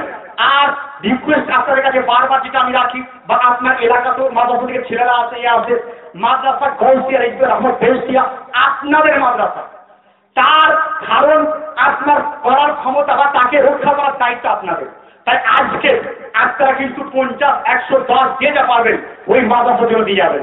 এটা ভাববেন না যে আপনি হয়তো দয়া করছেন, কারণ আপনার যাকাতের অংশ যদি ওই মাদ্রাসায় দেওয়া হয়, আর ওই মাদ্রাসা থেকে যদি একটি সুন্নি আলিম তৈরি করা হয়, একটা সুন্নি আলিম কয়েক লক্ষ মানুষের ঈমানকে হেফাজত করে দেয়, আল্লাহ রাব্বুল আলামিন তাকে তৌফিক দিয়ে থাকে। তাহলে ওই মাদ্রাসা থেকে একটা ছেলে তৈরি হলো, কয়েক লক্ষ, কয়েক হাজার, কয়েকশো লোকের ঈমান যদি বাঁচাতে পারে, তাহলে সেই ছেলে তৈরি করার জন্য বা সেই ছেলেকে কয়েকবার যদি 100 টাকা দিয়েই দেন, আমি তো জানবো এই টাকা আপনার পানিতে পড়বে না। অর্থাৎ যারা দেওয়ার তারা দিয়ে যাবেন, আমি একদম দুরূদ শরীফ পড়ে তারপর ইনশাআল্লাহ আপনি ইয়া নবী করে দিয়ে ইনশাআল্লাহ আমি দোয়ার দিকে গিয়ে যাবো। দুরূদ শরীফ পড়বেন, আর যারা দেওয়ার চক্কর দিয়ে যান, আর বই যারা দেওয়ার নিয়ে যাবেন। আল্লাহুম্মা ওখানে বসুন, সামনে গিয়ে যান।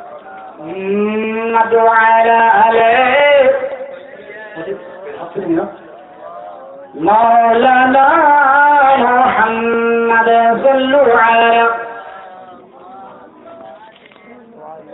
সাল্লাল্লাহু তাআলা। দেখুন আদবুল মুফরাদ একটা বই, সমস্ত বইকে নিয়ে আসো, এটা পড়ে আছে। আর এটা এত ইম্পর্টেন্ট কিতাব যে ইমাম বুখারীর লেখা দ্বিতীয় কিতাব।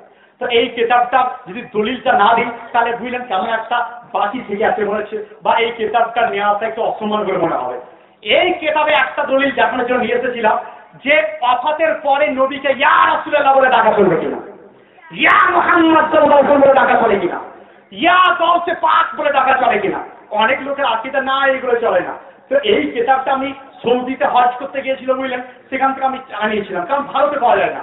তো ওই কিতাবের মধ্যে আমি উল্লেখ করেছি যে হ্যাঁ আপনার রাসূলে পাক সাহাবীর আওলাদকে ইয়া মুহাম্মদ ইয়া রাসূলুল্লাহ সাল্লাল্লাহু আলাইহি ওয়াসাল্লাম বলে ডাকা, এটা সাহাবীদের গ্রামের সুন্নাত, সাহাবীদের আকীদা। প্রত্যেকটা সাহাবী ইয়া রাসূলুল্লাহ ইয়া রাসূলুল্লাহ আপনারা বলতে বলেন ইয়া রাসূলুল্লাহ ইয়া রাসূলুল্লাহ ইয়া রাসূলুল্লাহ সাল্লাল্লাহু আলাইহি ওয়াসাল্লাম। আমার সঙ্গে আবার আপনারা বলেন লাব্বাইক ইয়া রাসূলুল্লাহ লাব্বাইক ইয়া রাসূলুল্লাহ লাব্বাইক ইয়া রাসূলুল্লাহ লাব্বাইক ইয়া রাসূলুল্লাহ সাল্লাল্লাহু আলাইহি ওয়াসাল্লাম ইয়া রাসূলুল্লাহ সাল্লাল্লাহু আলাইহি ওয়াসাল্লাম দেখুন এই কিতাবটার মধ্যে আপনার উল্লেখ করেছি যে একবার একজন সাহাবিয়ে রাসূল সাল্লাল্লাহু তাআলা আলাইহি সাল্লাম ওনার পা একবার মোচন ধরে গেছে, পায়ে মোচন ধরে গেছিল, মোচকা লেগে গেছিল। তো উনি করলেন কি, খুব ব্যথা ওনার হয়েছিল। হাদিসটা পড়ে শোনায়, পড়লেন কি পাবেন আর আমিও কি পাবো। হাদদাসানা আবু নাঈম قال حدثنا سفيان عن ابي اسحاق عن ابي عبد الرحمن ابن سعيد قال خطرت رجل ابن عمر। হাদিসে ইবনে উমরের পায়ে একবার ব্যথা লেগেছিল, ব্যথা হয়েছিল, মোচন লেগেছিল। ফাকাল লাহু রাজুলুন, একজন লোক তাকে বলল, শোনো তোমার খুব ব্যথা হচ্ছে? বলে হ্যাঁ। বলল করবো কি? তখন তিনি বলেছেন উযকুর, তুমি জিকির করো, ডাকো, চিৎকার করো, আহাব্বান নাস ইলাইকা, ওই ব্যক্তিকে, যে ব্যক্তিকে তুমি সর্বাধিক প্রেম করো, সবচেয়ে বেশি ভালো যাকে বাসো, তাকে তুমি চিৎকার করে ডাকতে শুরু করে দাও। তো সেই সাহাবী তিনি বলেছেন ফাকাল, ওই সাহাবী বলেছেন ইয়া মুহাম্মদ সাল্লাল্লাহু আলাইহি ওয়াসাল্লাম। তাহলে রাসূলের পাকের নাম ধরে ইয়া মুহাম্মদ সাল্লাল্লাহু আলাইহি ওয়াসাল্লাম বলে লিখেছিলেন। তাই আপনারা সর্বরে বুঝতে পারলেন যে সাহাবীদের আকীদা, আজ জালাল ভাই বলুন, আর আমার আমানুল্লাহ ভাই বলুন, আর আমার মাদ্রাসার কোনো তালেব ইলম বলুন, আর আপনার এলাকার লোকেরা যদি ইয়া রাসূলুল্লাহ বলে, জানবেন যে সঠিক সাহাবায়ে কেরামের সুন্নাতকে তারা আদায় করছে, সঠিক সাহাবায়ে কেরামের সুন্নাতকে আদায় করছে। যাই হোক, এখান থেকে আমার বক্তব্য সমাপ্তি, ভুল ত্রুটির জন্য আল্লাহর দরবারে ক্ষমা প্রার্থী। আল্লাহ, আমি তওবা করছি, আস্তাগফিরুল্লাহল আযীম, লা ইলাহা ইল্লাল্লাহ মুহাম্মাদুর রাসূলুল্লাহ সাল্লাল্লাহু আলাইহি ওয়াসাল্লাম। আল্লাহ আমার তওবা তুমি কবুল করো। আমার সঙ্গে সঙ্গে আপনারাও তওবা করুন। আস্তাগফিরুল্লাহ রাব্বি মিন কুল্লি যামবিন ওয়া আতুবু ইলাইহি ওয়া লা হাওলা ওয়া লা কুওয়াতা ইল্লা বিল্লাহিল আলিয়্যিল আযীম। হে আল্লাহ, আমাদেরকে পাক্কা সচ্চা আশিক রাসূল তৈরি করে দাও, বলুন আমিন। আমাদেরকে সঠিক আহলে সুন্নাতুল জামাতের মধ্যে কায়েম দায়েম করে বলুন আমিন। ইয়া আল্লাহ, আমাদের রুজি রোজগারের মধ্যে বরকত তুমি দিয়ে দাও, বলুন আমিন। সঠিকভাবে ইসলামিক জ্ঞান চর্চা করার তৌফিক দান করে দাও, বলুন আমিন। উসখারে মুমিনো তাজমে আহমদ के लिए या नबी सलाम अलैका या रसूल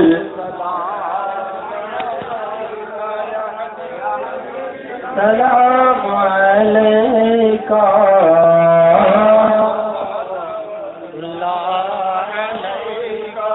या रसूल अल्लाह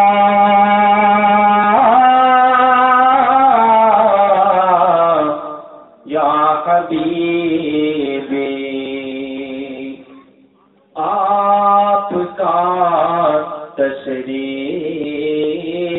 लाना वक्त भी कितना सुहाना, जगमगा उठा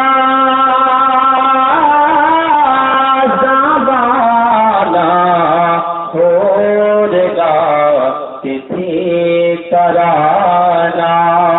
या नबी सलाम अलैका या रसूल या हबीब सलाम अलैका।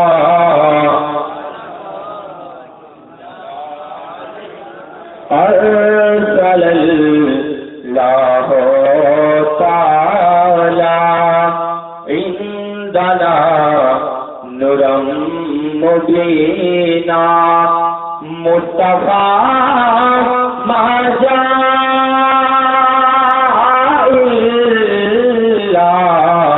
रहमतल लिल आलमीन। या नबी सलाम अलैका या हबीब सलाम सलावतुल्लाह या हबीबी या रसूल अल्लाह।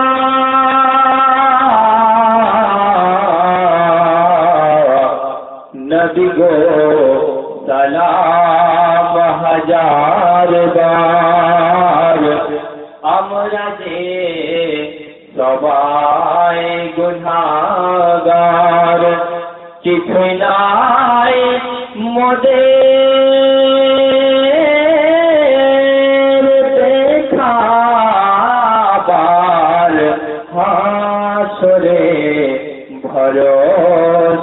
তোমার ইয়া নবী সালাম আলাইকা সালাম আলাইকা ইয়া হাবিব